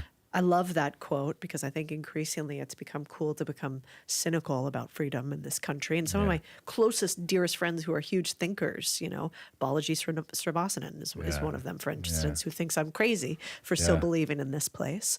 Yeah. I didn't know you were friends with Balaji. That's great. Yeah, I love him. Me too. But I deeply disagree with him, or at least I deeply hopefully disagree with him on a few things. Yeah. And he does with me too, in like the most beautiful way. Yeah. But what do you think we have to be like super hopeful today? Yeah. Look, I mean, ultimately, freedom of speech, still no other place on the planet has freedom of speech. There are things that if you say, you go to jail in Europe, I think people go to jail for having debates about gender. Everything. Or having debates on history. And that's Europe, right? Yeah. Imagine other places in the world, right? So freedom of speech is very important. I think being able to arm yourself and protect yourself, and potentially if the government becomes really bad and tyrannical, maybe you can fight against it. I think that's important. That's really important thing about this country. And I think the markets in this country is still some of the best, the most liberalized. Consumers want more and they want to learn more things and they want to use more things. You can give them things that make them addicted and unhealthy. But also a lot of people want to change their lives and they want to do things that are productive and good. And there's this entrepreneurial spirit. Everyone that's come to this country is ultimately an immigrant, whether it's 500 years ago or 2 years ago. And we have it in our DNA that we're all risk takers. And there's the capital structure to support that as well. You can get funding. It's still much easier than anywhere else in the world to get some debt or backing or funding or something, or someone to take a risk on you. That's still very possible here. I think we don't have as much corruption. I mean, American corruption tends to be at the very upper echelon of politics and things like that. If you make enough money, you can go literally buy government. So, it is true. but if you build a business, it is very rare that someone take it from you or you get scammed out of the proceeds or something like that, which is what happens all over the world. The rule of law still exists here, and for all these reasons, I think America is still the best place to be an entrepreneur. That is not to say, for the audience that are living elsewhere, because America is partly in the cloud too. It's very true. You can go to Stripe, create Delaware LLC using Stripe Atlas, right? Okay. You can incorporate a company in the US. You can do business in the US. And so it is accessible even for people not living here. And you can sell to the US. And you can sell to the US. I mean, somebody in Europe or in Latin America or in Africa could create something on Replit and sell that to the US and have all your customers be US based while you're based in a country that you've, never even set foot here. And that's kind of magical too. That's amazing. That's really amazing. I mean, you get access to this consumer and business environment that is wants new things and hungers for new things, and it's pretty amazing. I'm as much as there's so many things in the world that are disturbing and hard, and so many things about America, like the debt crisis and all that stuff, and just like the political polarization. I'm still very bullish on the United States, on I think AI having the ability to remake our country in a more positive direction. I think we've reached the sort of the, you know, the just like the calcification of the post-industrial revolution kind of malaise. And we need another revolution. I think we're going through it right now. And I'm going to do my best to try to make it a positive, decentralizing experience and that allows more people to kind of participate in it. Well, I'm so excited for that. If you guys are listening today, you've got to go to Replit and build because it is so fun and you can make money there, which I think is one of the keys to freedom overall. I also think it's really fun to follow you on X. I went down a big rabbit hole. We didn't even get to talk about half my questions, so I'll have to bring you back again. But for anybody listening today, make sure that you go check out Replit and you go to, what is your handle again on X? Amasad, A-M-A-S-A-D. I know it wasn't your full name. Yeah. And you can see, I mean, you also post a lot of stuff there about like biohybridization of like mushrooms playing drums. I mean, it's pretty incredible. So thank you for being on today. Thank you for building something so that we can all build. I really appreciate you. Thank you. My pleasure. Thanks for having me. Finding love is hard. There is nothing easy about finding the person you're going to share a room with for the rest of your life. The most important deal you'll ever do is the partner you choose. Marriage done well is a superpower. That's why today I bring you Matthew Hussey, arguably the world's foremost dating coach. There's an arrogance among a lot of entrepreneurs that they think if you're not on board and you don't support me, and it's like, no, being with an entrepreneur is a nightmare. Do you have frameworks or tactics you use? But I have these things I call emotional buttons. When we feel an emotion, and it's a good emotion, and we want to feel it again, it's really, really important to just... If you're young and you're having a hard time finding somebody, does it help if you're like, maybe I should try dating across the aisle? Ask yourself, what was missing last time around? That because that thing was missing, I was miserable. You have to have a strong enough reason to believe that the game is worth it. For the last 20 years, he's advised everyone from regular folks to royalty, literally. And his clients include people like Eva Longoria and Tyra Banks. He's written bestsellers, gone viral on every platform you can name, and also built one of the most loyal female audiences on the internet, helping people find maybe the most important thing in the world, love, and keeping it. So without further ado, let's bring on Matthew Hussey to talk about how do we find love, how do we keep it, how do we date, and how do we not just get married but stay married happily. So for my single friends, I keep hearing that it's harder than ever out there, that they can't find someone, even if they were married before, they're divorced, they're trying to figure it out. You've been doing this for 18 years, talking to people about dating and psychology and marriage and partnership. Is it harder now today than any other time? And what's different now? I think in some ways it is harder now. I think there's more and more news stories now about what's happening for men and women. Yeah.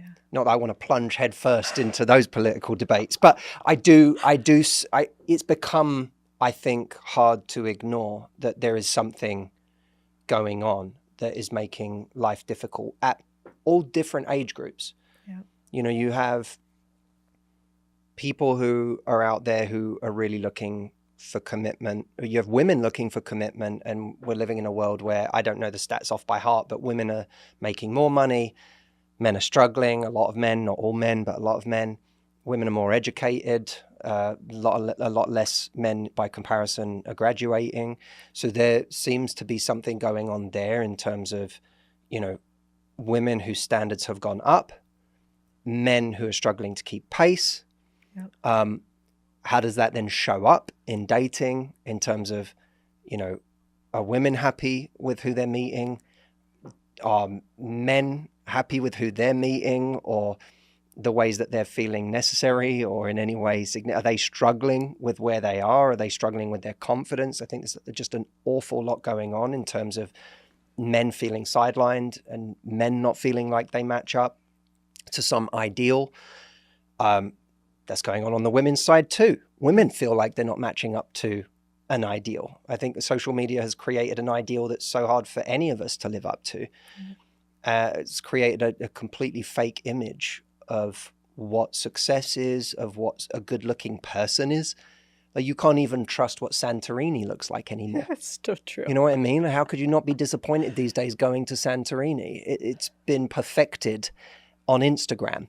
So, what has happened to holiday destinations has happened to our faces, has happened to people, has happened to lifestyles. So there's a kind of impossible standard that I think a lot of people are looking for. And like I said, we can get into it, but I think it affects people differently depending on the age they are. Interesting. Whether they're in their 20s, and you're now finding, I saw a news piece the other day that Gen Z women are having an easier time, some of them dating millennial men, because some of their political beliefs are more aligned than they are with men their own age, because we're living in this really strange time where, it used to be the case that young people were the most liberal, and now, especially among men, they trend more conservative. So you've now got a lot of very liberal women finding a lot of men their age have very different views than them on life, and they're finding that older men have more things in common in terms of their views than men their own age. Again, these are generalizations, but there's something really fascinating about that. Then you've got people coming out of marriages in their 50s saying, especially if they're a woman, I'm dating guys who are expecting, very old ways of being, and I have to show up, very grateful and very submissive to a relationship and having no needs. Meanwhile, they're not offering an awful lot. Many of them don't want to commit again. They don't want to get married again. They don't want to be back in a situation where they're being told what to do or where they're having to answer to anybody. So there's just so many mismatches across the board right now. And there is a bit of a sense of it's a bit of a mess. Yeah, it does feel like that. It's interesting because you coach, through your business, which we'll talk about, Matthew AI, and then also all the events and everything that you do. You coach and talk to thousands and thousands of people about dating, and millions of people across social media. Do you find, are people happier when they date somebody or marry somebody that has the same political view as them, or no? I think it removes a variable. I think it takes something off the table that becomes a deep source of antagonism in a relationship. I mean, it's not ideal with people who are, you've got one person in the relationship who has one stance on abortion and the other side has a completely different stance.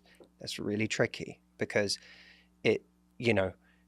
we're not talking two people in a relationship who are like, one of them thinks we should pay a bit more in tax and the other one doesn't, right. Which kind of, those situations are a little easier because it's just like, you believe in higher taxes and I don't.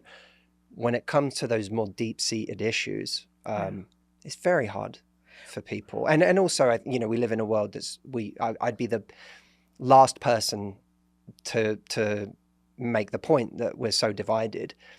And so it's much more now, I think, people have said, if you hear one person's belief now, you kind of tend to know everything they believe. Yep. Because of whatever echo chamber they're in. And so I think you have two people meeting where it's not just like there are nuances in, they have different, they agree for the most part over here, but then there's just some areas where they just don't quite align. Usually it's like, no, you believe all of these different things and I believe all of these different things. And that's a hard relationship to have unless you've got two extremely compassionate, curious, and empathetic people who are trying to understand each other. But that doesn't exactly portray the landscape right now, does it? No, it almost feels like people want to lead first with ideology. It's like, I am my ideology, as opposed to I want to be with another human. Yeah. When I was younger, I don't think I really cared or anybody knew so much what political aisle somebody else was on. It wasn't a topic of conversation we talked about consistently.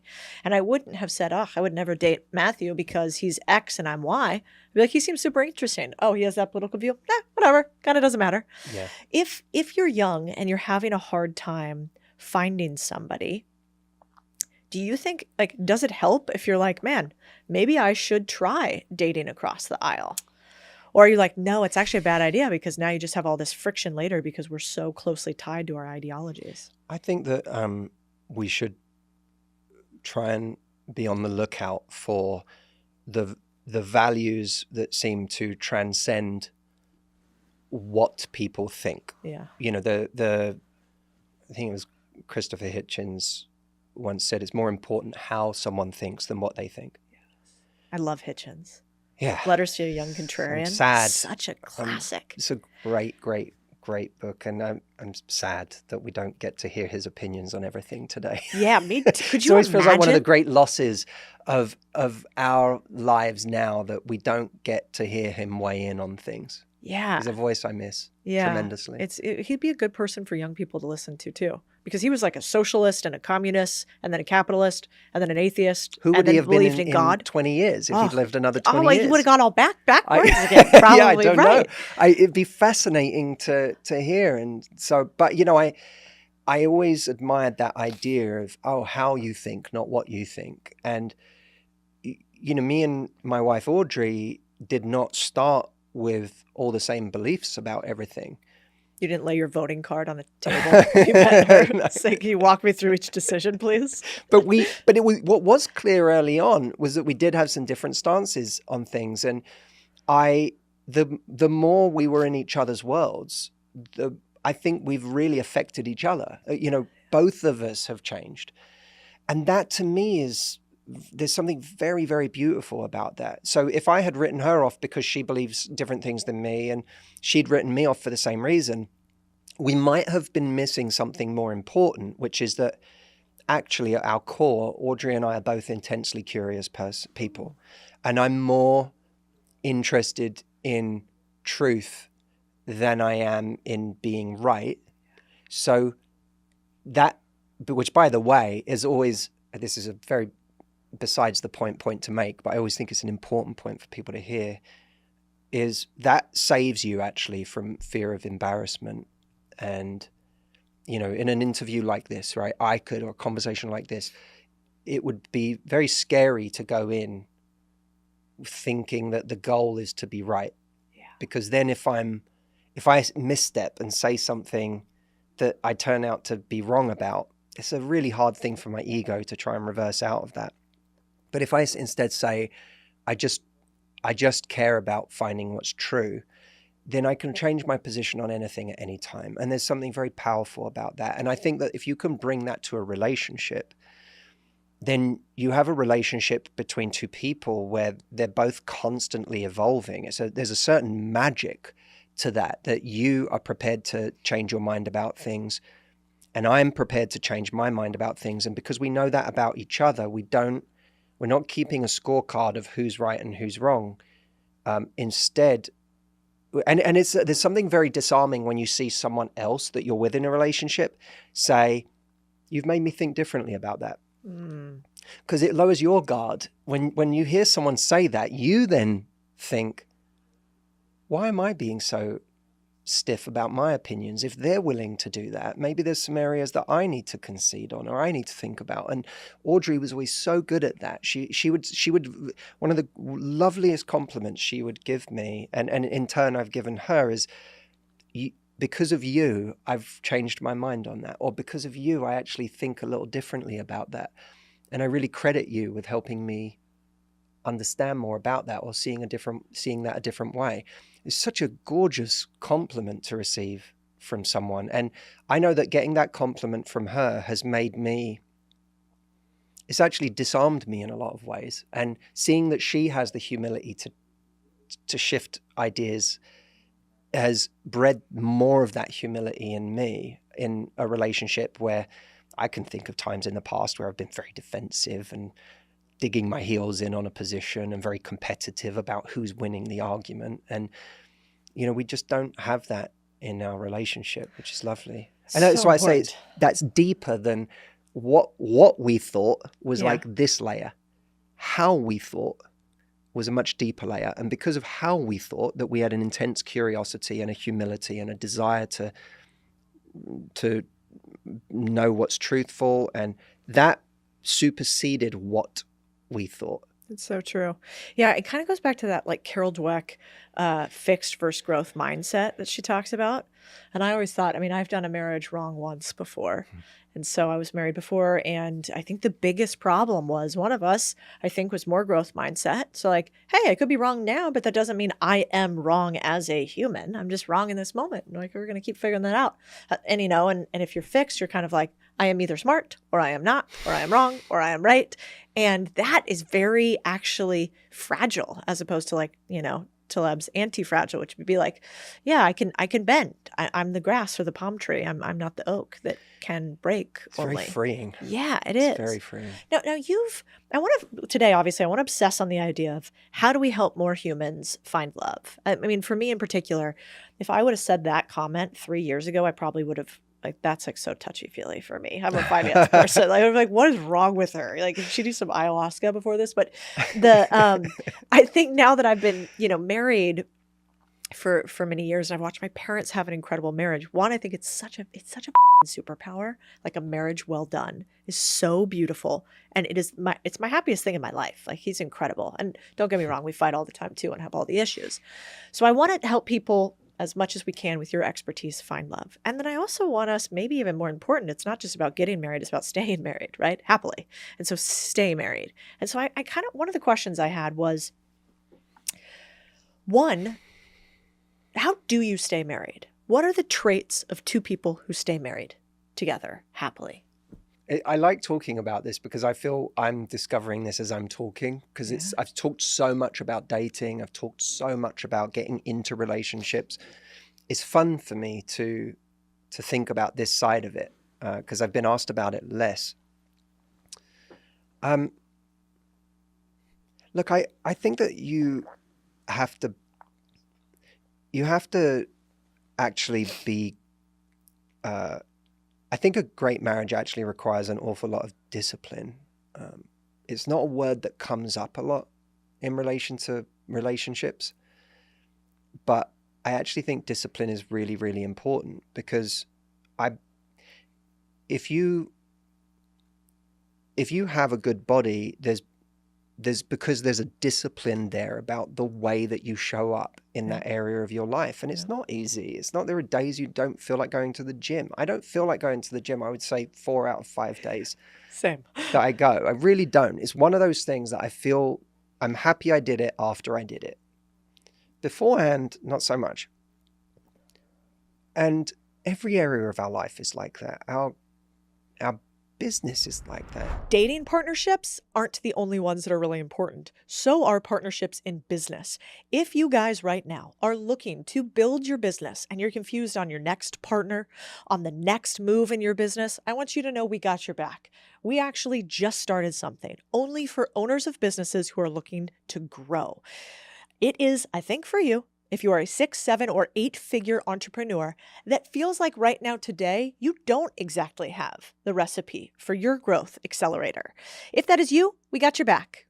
Go ahead and click the link. You can talk to our team and figure out if you should also build alongside some other humans who could be your future partners.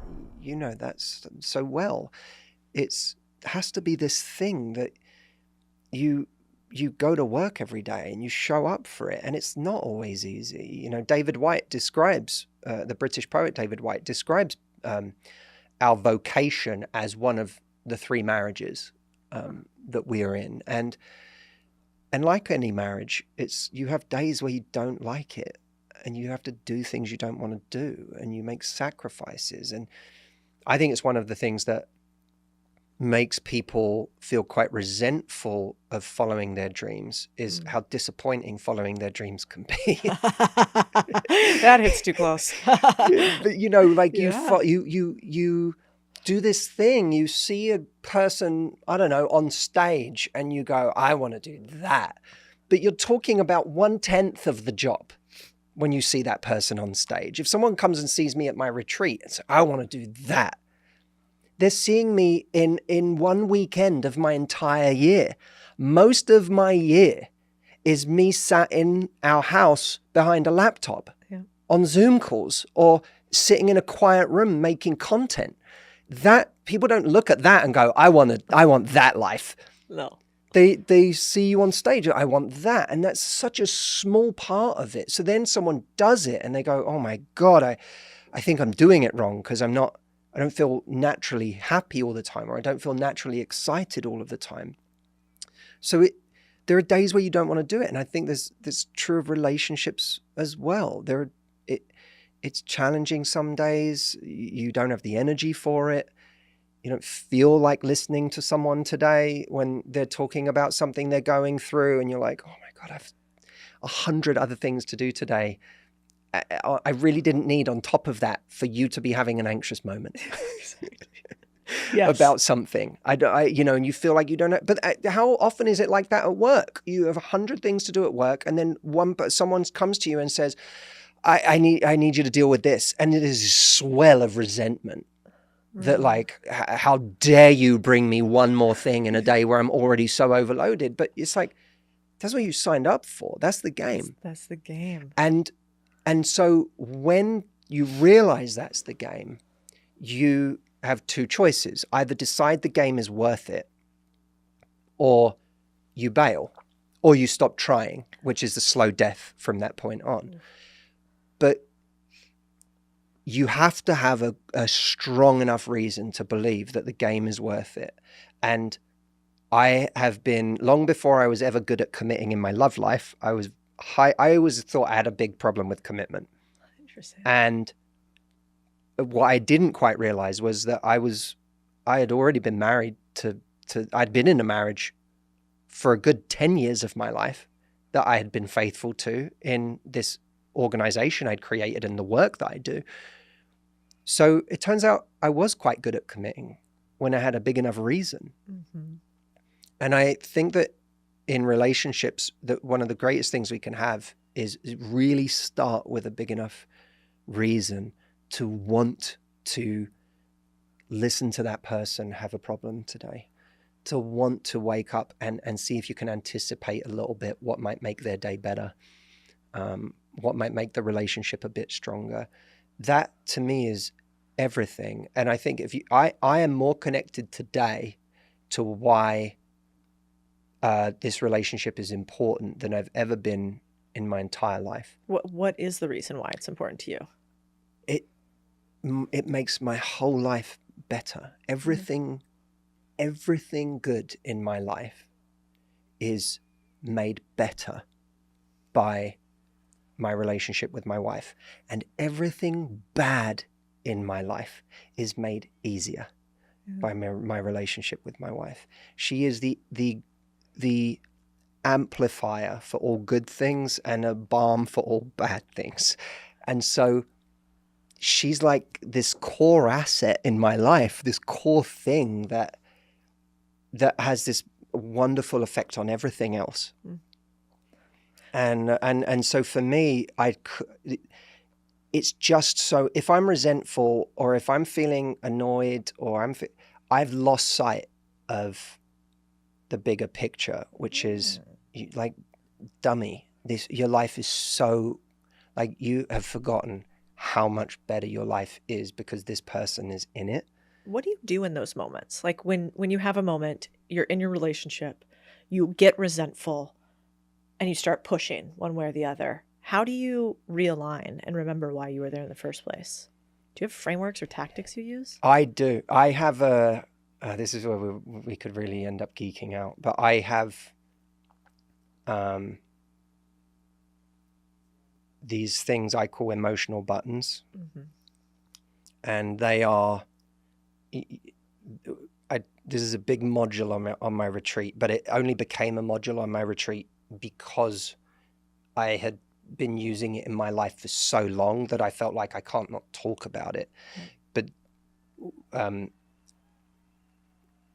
when we feel an emotion and it's a good emotion and we want to feel it again, it's really, really important to just like hit pause and go, what's happening right now?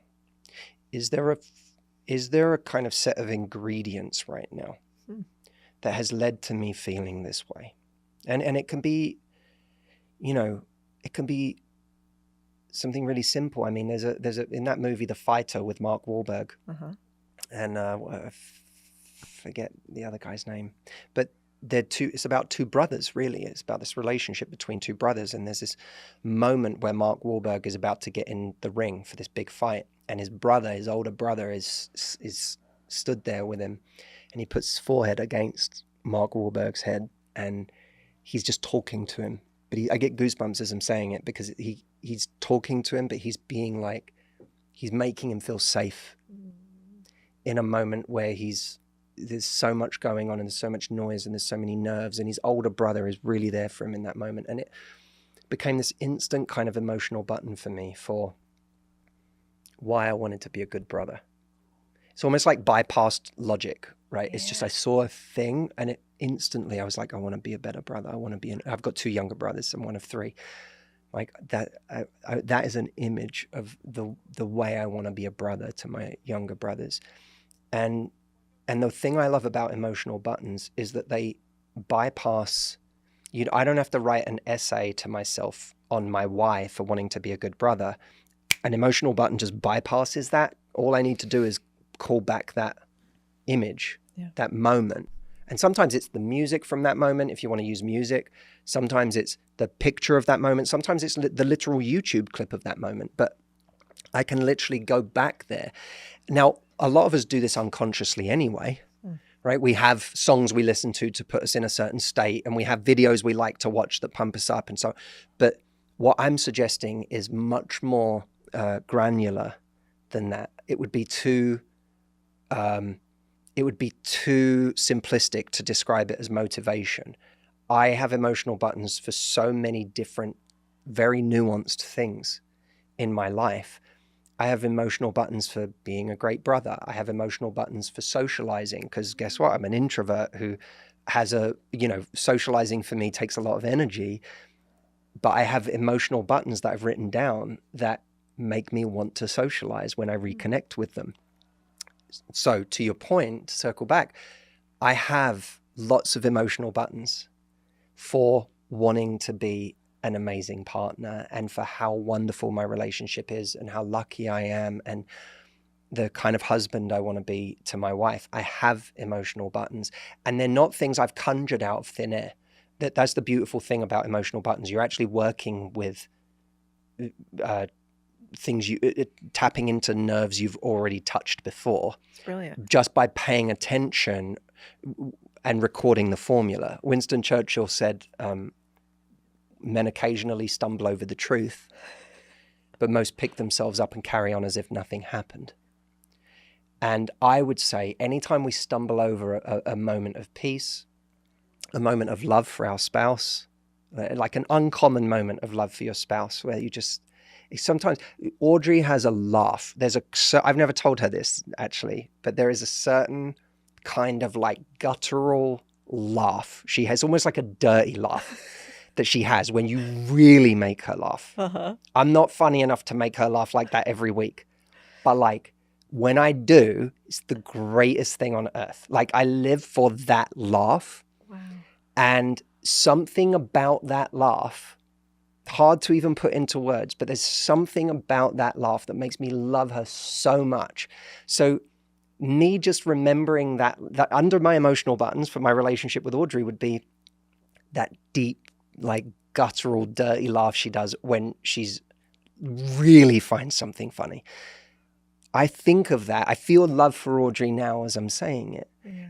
I feel love for Audrey as you're saying it. I'm like, this is contagious. I'm like, I want to hear that laugh. But that's, well, by the way, I mean, then we get into a whole other territory there, because that's why our favorite teachers at school were our favorite teachers, is because they were able to actually pass emotional buttons on to us. They loved something so much that there was a way of talking about it, a way of describing it, that they may have even been able to infect us with their emotional button. So if you were to open up my laptop, there's a file called Emotional Buttons, and it's broken down by all of the different things that I want to feel, because like Winston Churchill said, I never stumble over an emotion or a moment without just stopping and going, why do I feel so good right now? What is this? What's happening? What's the little formula that's going on here that I need to pay attention to, so that I don't have to wait until I stumble back over this by accident. That's so good. It's almost like muscle memory when you're working out, how, you're supposed to pay attention. Like right now, I really am trying to flex my left glute because I want to activate it. And when I feel that, like you can feel it. But if you haven't actually paid attention to it before, it's hard to separate one muscle from another one. You could just be this cacophony of muscle movements, think you're working out, and actually not target at all the right areas. That's exactly right. Because the button you would use to feel energized and like, let's go, is a different thing than maybe just contentment. Right. Or peace. And you might not know why. And so then you become this series of accidents, like you talk about, where you don't know why your emotions are so all over the place. You don't know why you're feeling this way today or not, as opposed to like, I do recognize that I feel anxious in this moment, which happens just about every time I have 2.5 cups of coffee. and I don't get a good night's sleep because I sleep better with my spouse. That is such a powerful unlock. I'm going to start doing that. I literally, there's almost no tool that I use more in my life than I have a little day planner that I, put my to-dos in and whatnot. And if you could open it up now, you would see that every day, the first thing, and I'm not someone who's like 1,000 morning routines and all of that, but like there is this one thing that I tried to do. I don't always get it done, but I tried to spend just 5 minutes in the morning, open up my emotional buttons file and just pick a selection to engage with, because it's like having a kind of treasure trove of all of these things that tap into beautiful states that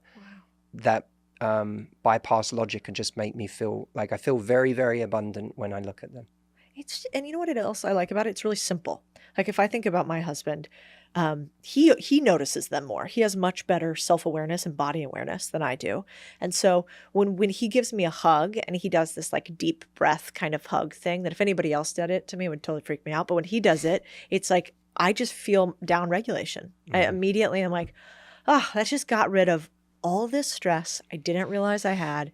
And it was just this big hug that I got from him. And if you asked me that question, what do I think would lead to a happy marriage, or what's my deep why? I would have gone cerebral. I would have said, because this is your partner through life and they're there for difficult times, and remember that.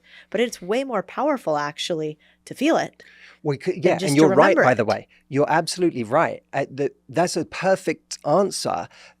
What I like about what you're describing is, if it is the why, right? Like if you had a table, it would be like on this side is your actions and on this side is your why for taking that action. Why am I going to take an action in my relationship today? Actions take effort, actions take energy. Why, how can I get myself to do this thing?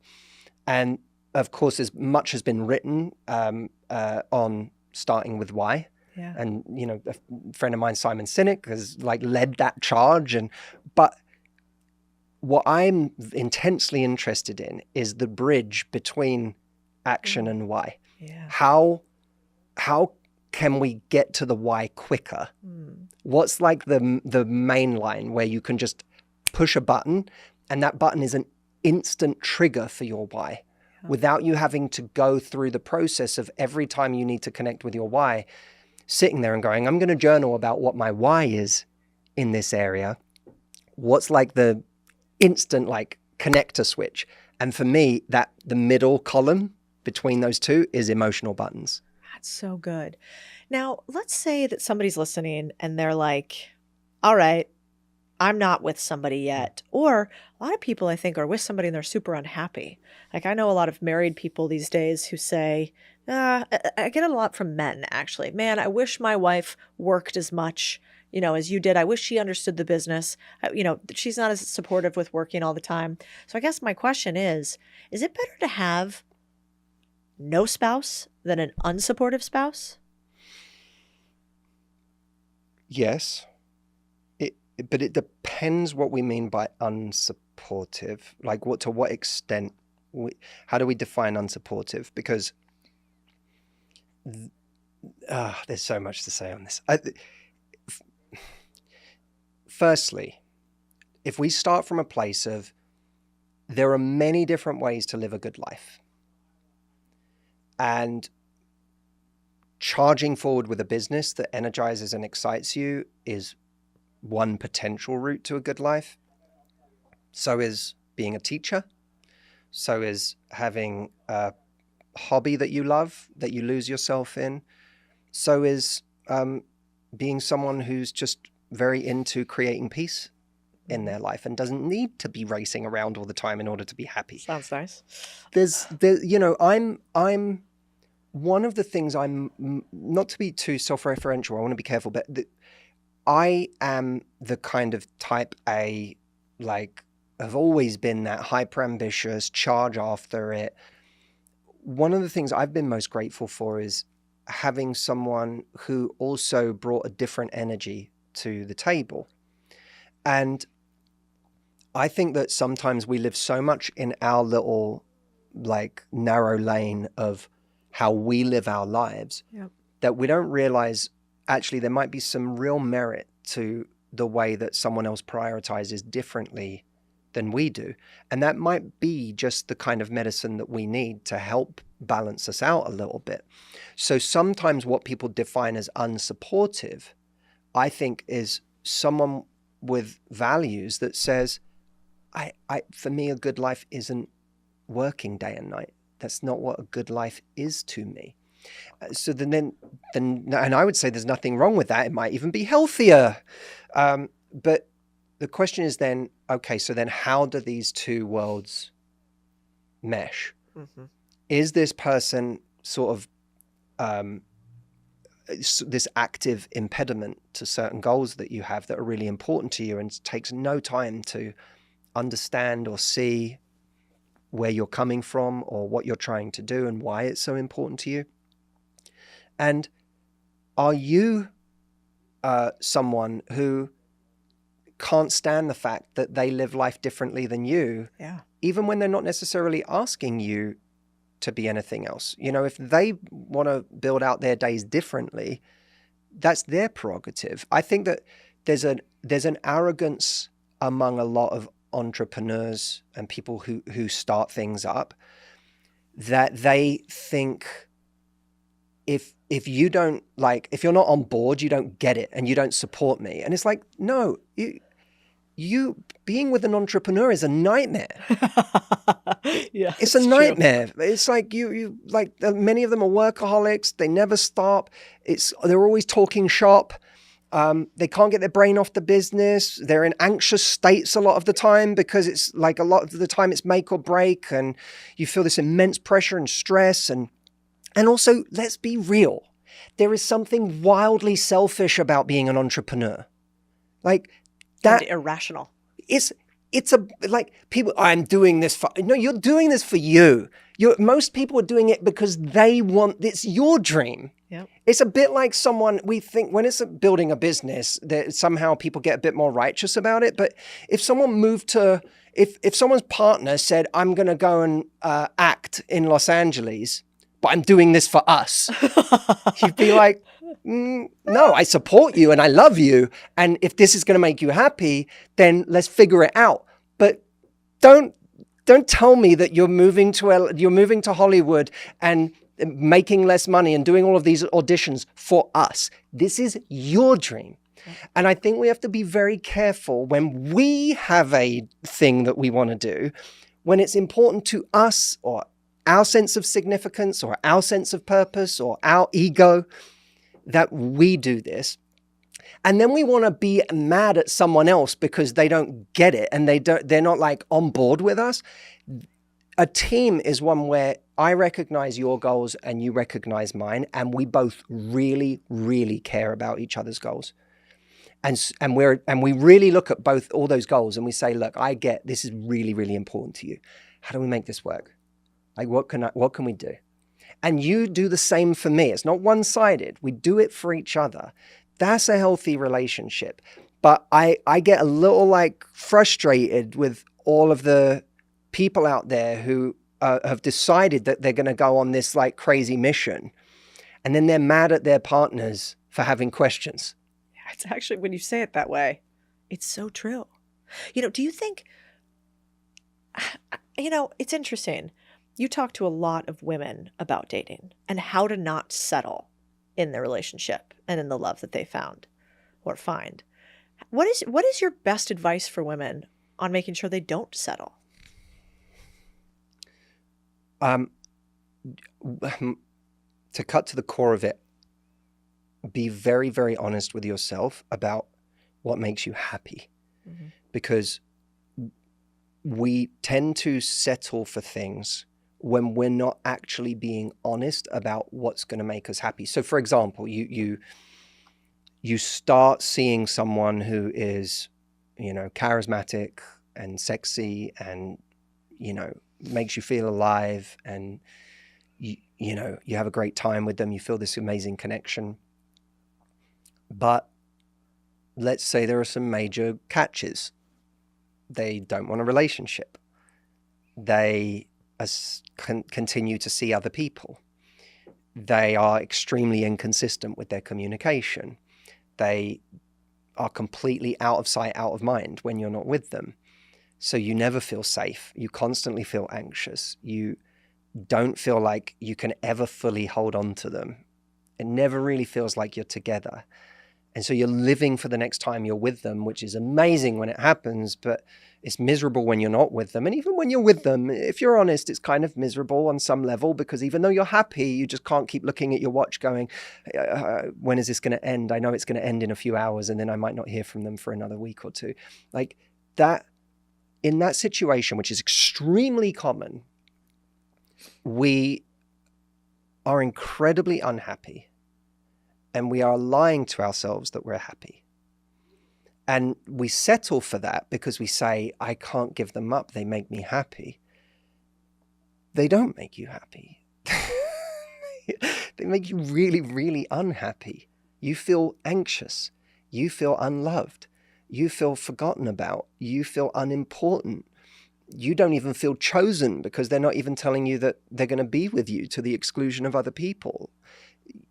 You don't feel safe. You are unhappy. You're telling yourself you're happy. It's not true. And to me, a great piece of advice is the next time you go out to date, ask yourself, okay, before I even meet someone I'm attracted to, what was missing last time around, that because that thing was missing, no matter how wonderful I thought that person was, because that thing was missing, I was miserable. It was a version of hell. And look, I've been in a relationship before where I did not feel safe. I felt anxious all the time. I was constantly feeling insecure. And I really didn't want to lose the relationship.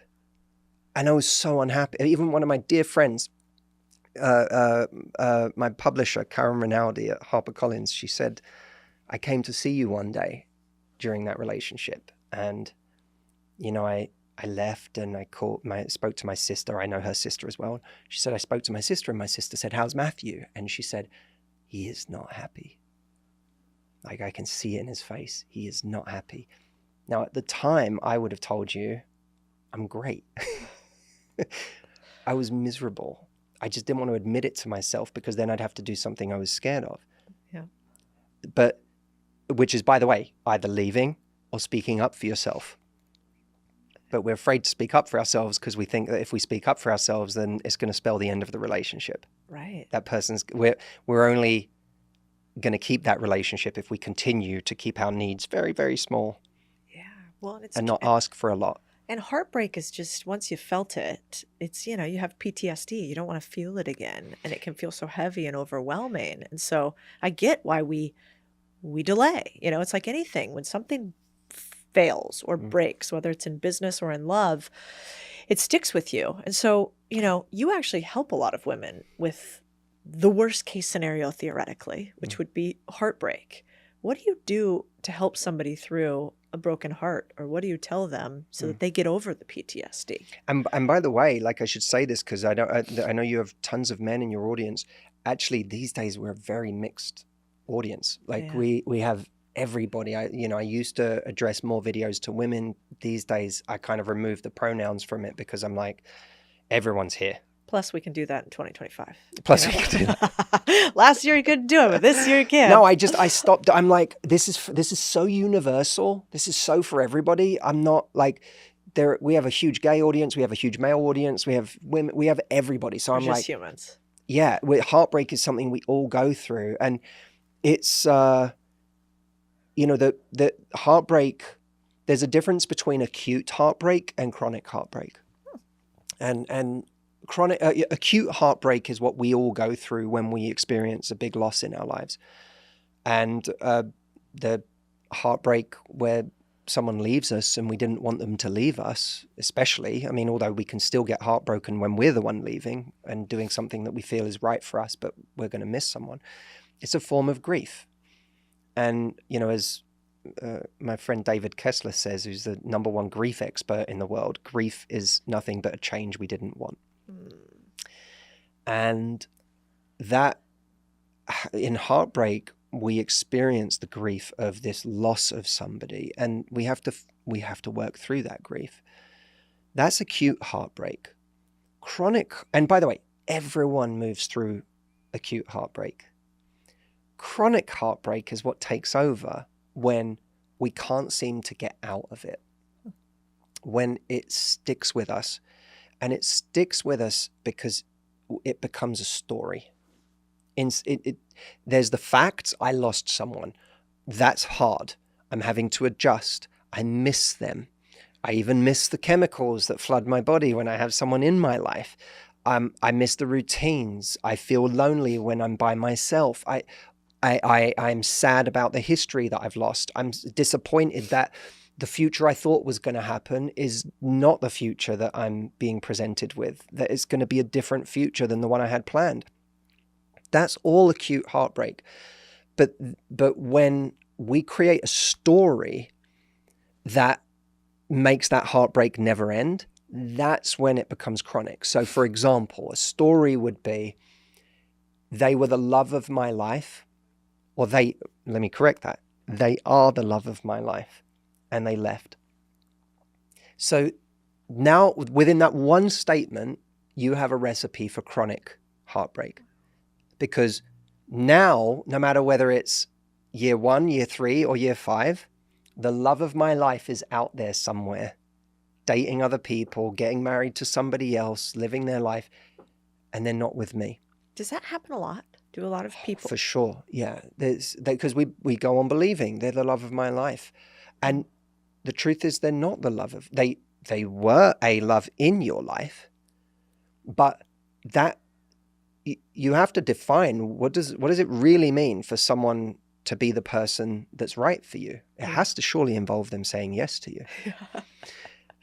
So a lot of this is like definitions. It's really important to say, if someone doesn't choose me, they cannot be my person. Right. There's no such thing as my person is out there, they're just not choosing me. That does not make sense. By definition, the right person for us is the person who sees what's valuable about us. It's the person who chooses us. The right person can never be the person who doesn't choose you.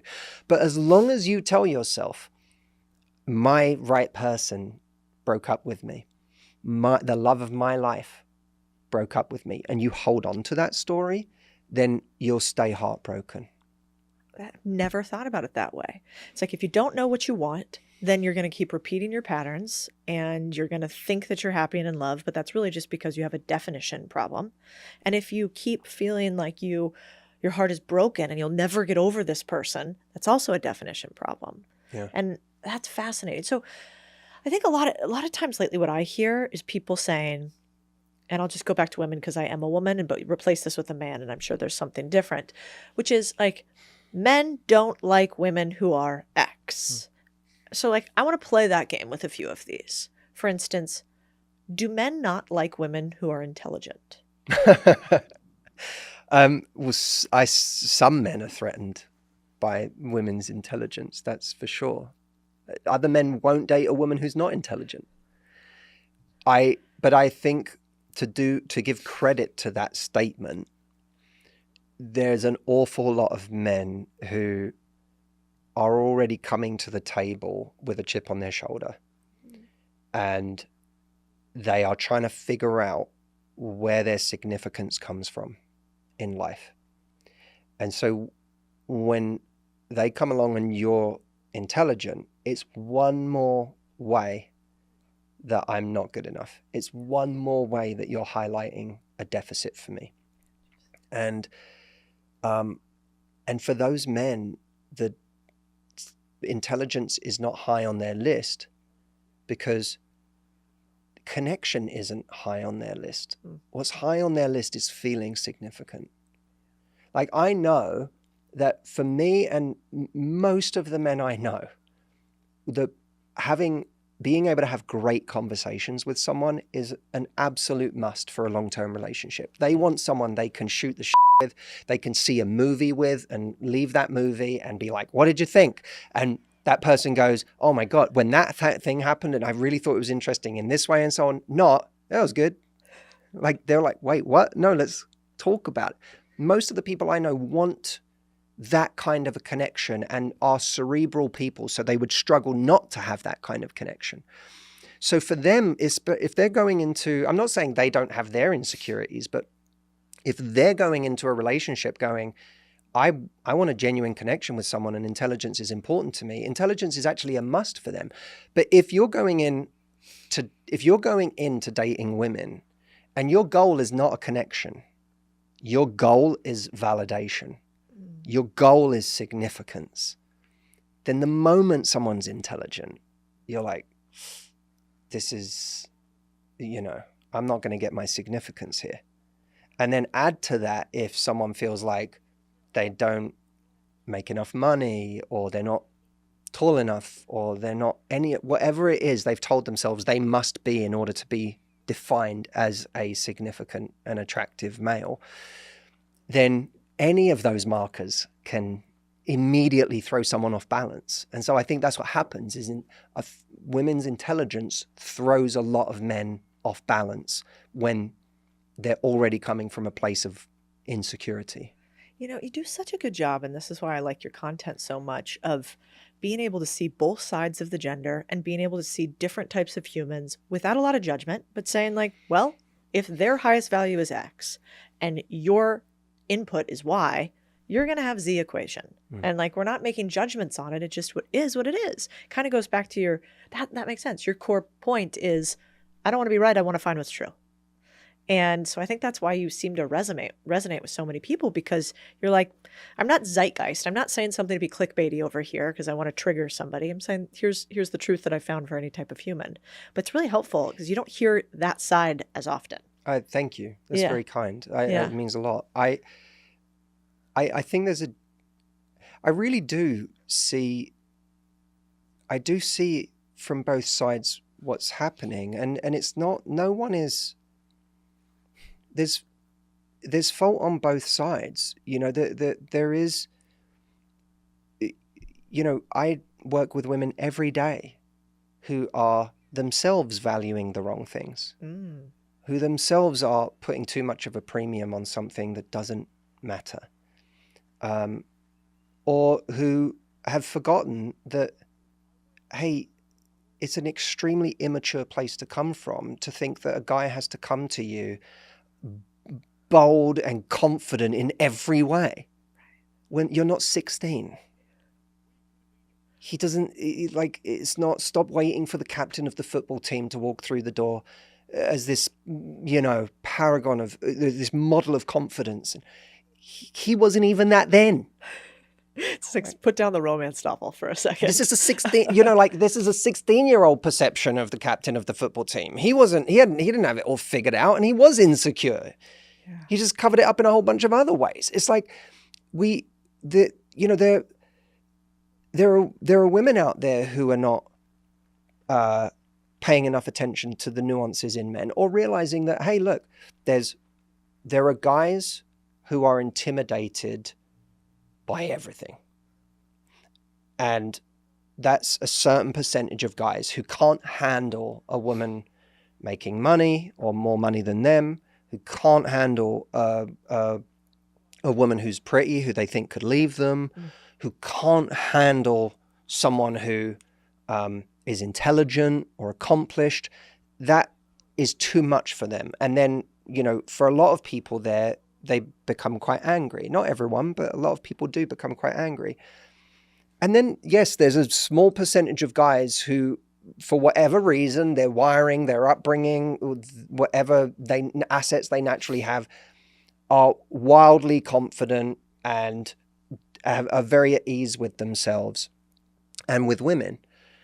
There's a lot of people in the middle, which is the biggest group by far, who are just trying to figure out, like, where do I fit in, and what is my value?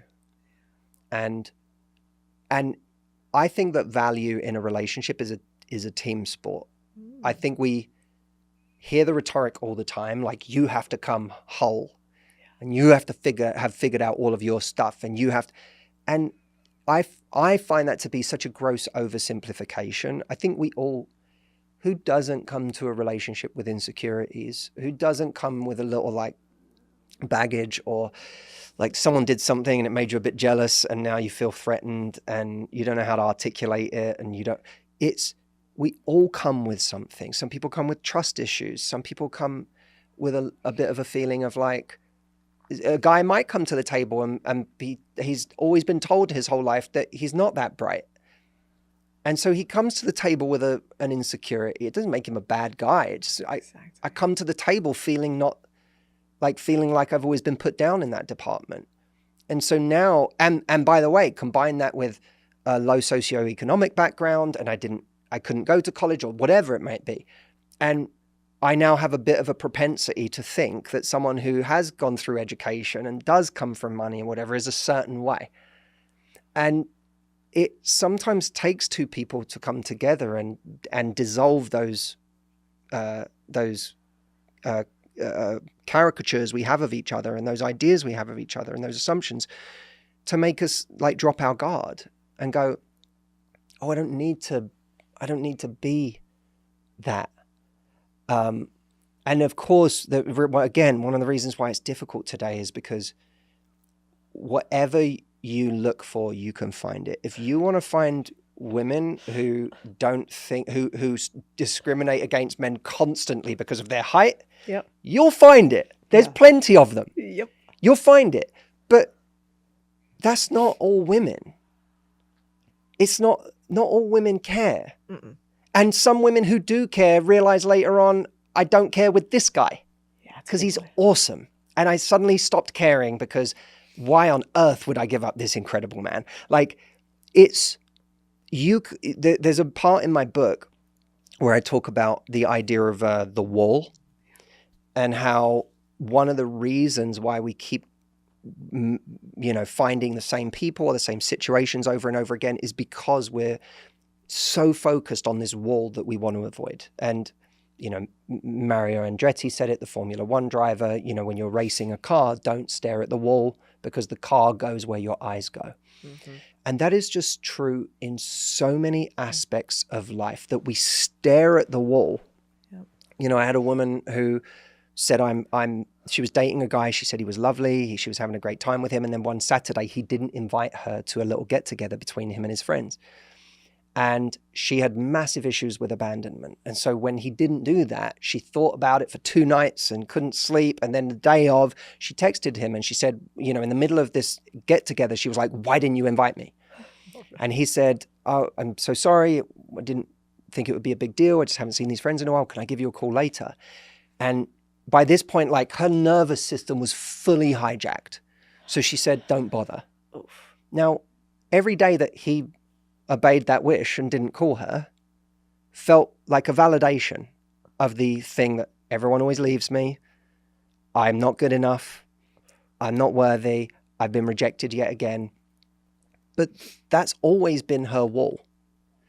And you stare at that wall long enough. It's like a guy who goes into a bar thinking everyone wants to fight him. Yeah, it's true. You'll always, if you're that guy, you'll always look for the guy who's giving you a funny look. And you'll always find that guy. Because there's always a guy who's willing to give you a funny look and who's ready to fight, because that's his thing. So then you find that that guy finds that guy everywhere he goes and says, you know, it's dangerous. Everywhere you go is dangerous. And I had a little bit of that, you know, like I had to work on that for myself because I grew up with a sense of, you know, I grew up around nightclubs and my dad was a nightclub owner and I was working in a nightclub from a young age. And I saw a lot of like violence and people being horrible to each other. And it kind of got my nervous system up. And so I was were you a fighter? I was someone who never wanted to fight. But you did. I was someone, no, here's the crazy part.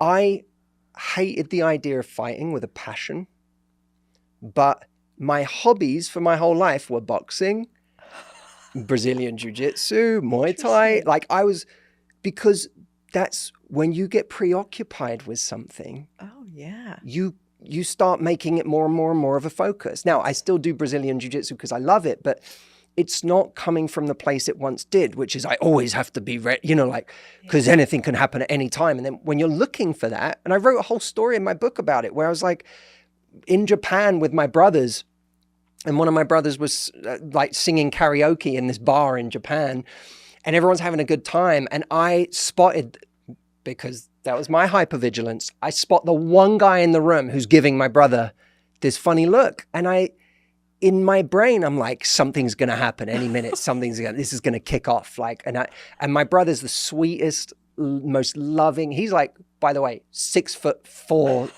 5, whatever, does not need me to protect him. But in my older brother brain, I'm like, this is going to kick off, and my brother doesn't realize, and this is the problem. No one else is paying attention. I'm the only one who's paying attention. So I'm the one. I ended up saying something to this person, and of course, the way that I said something to this person instantly created a situation because I wasn't sweet and nice and whatever, and I spoke with a certain tone that made this person be like, "I'm sorry." Like now we're in something. So like, that's an example of like you're looking at the wall and crashing into it every time. And if you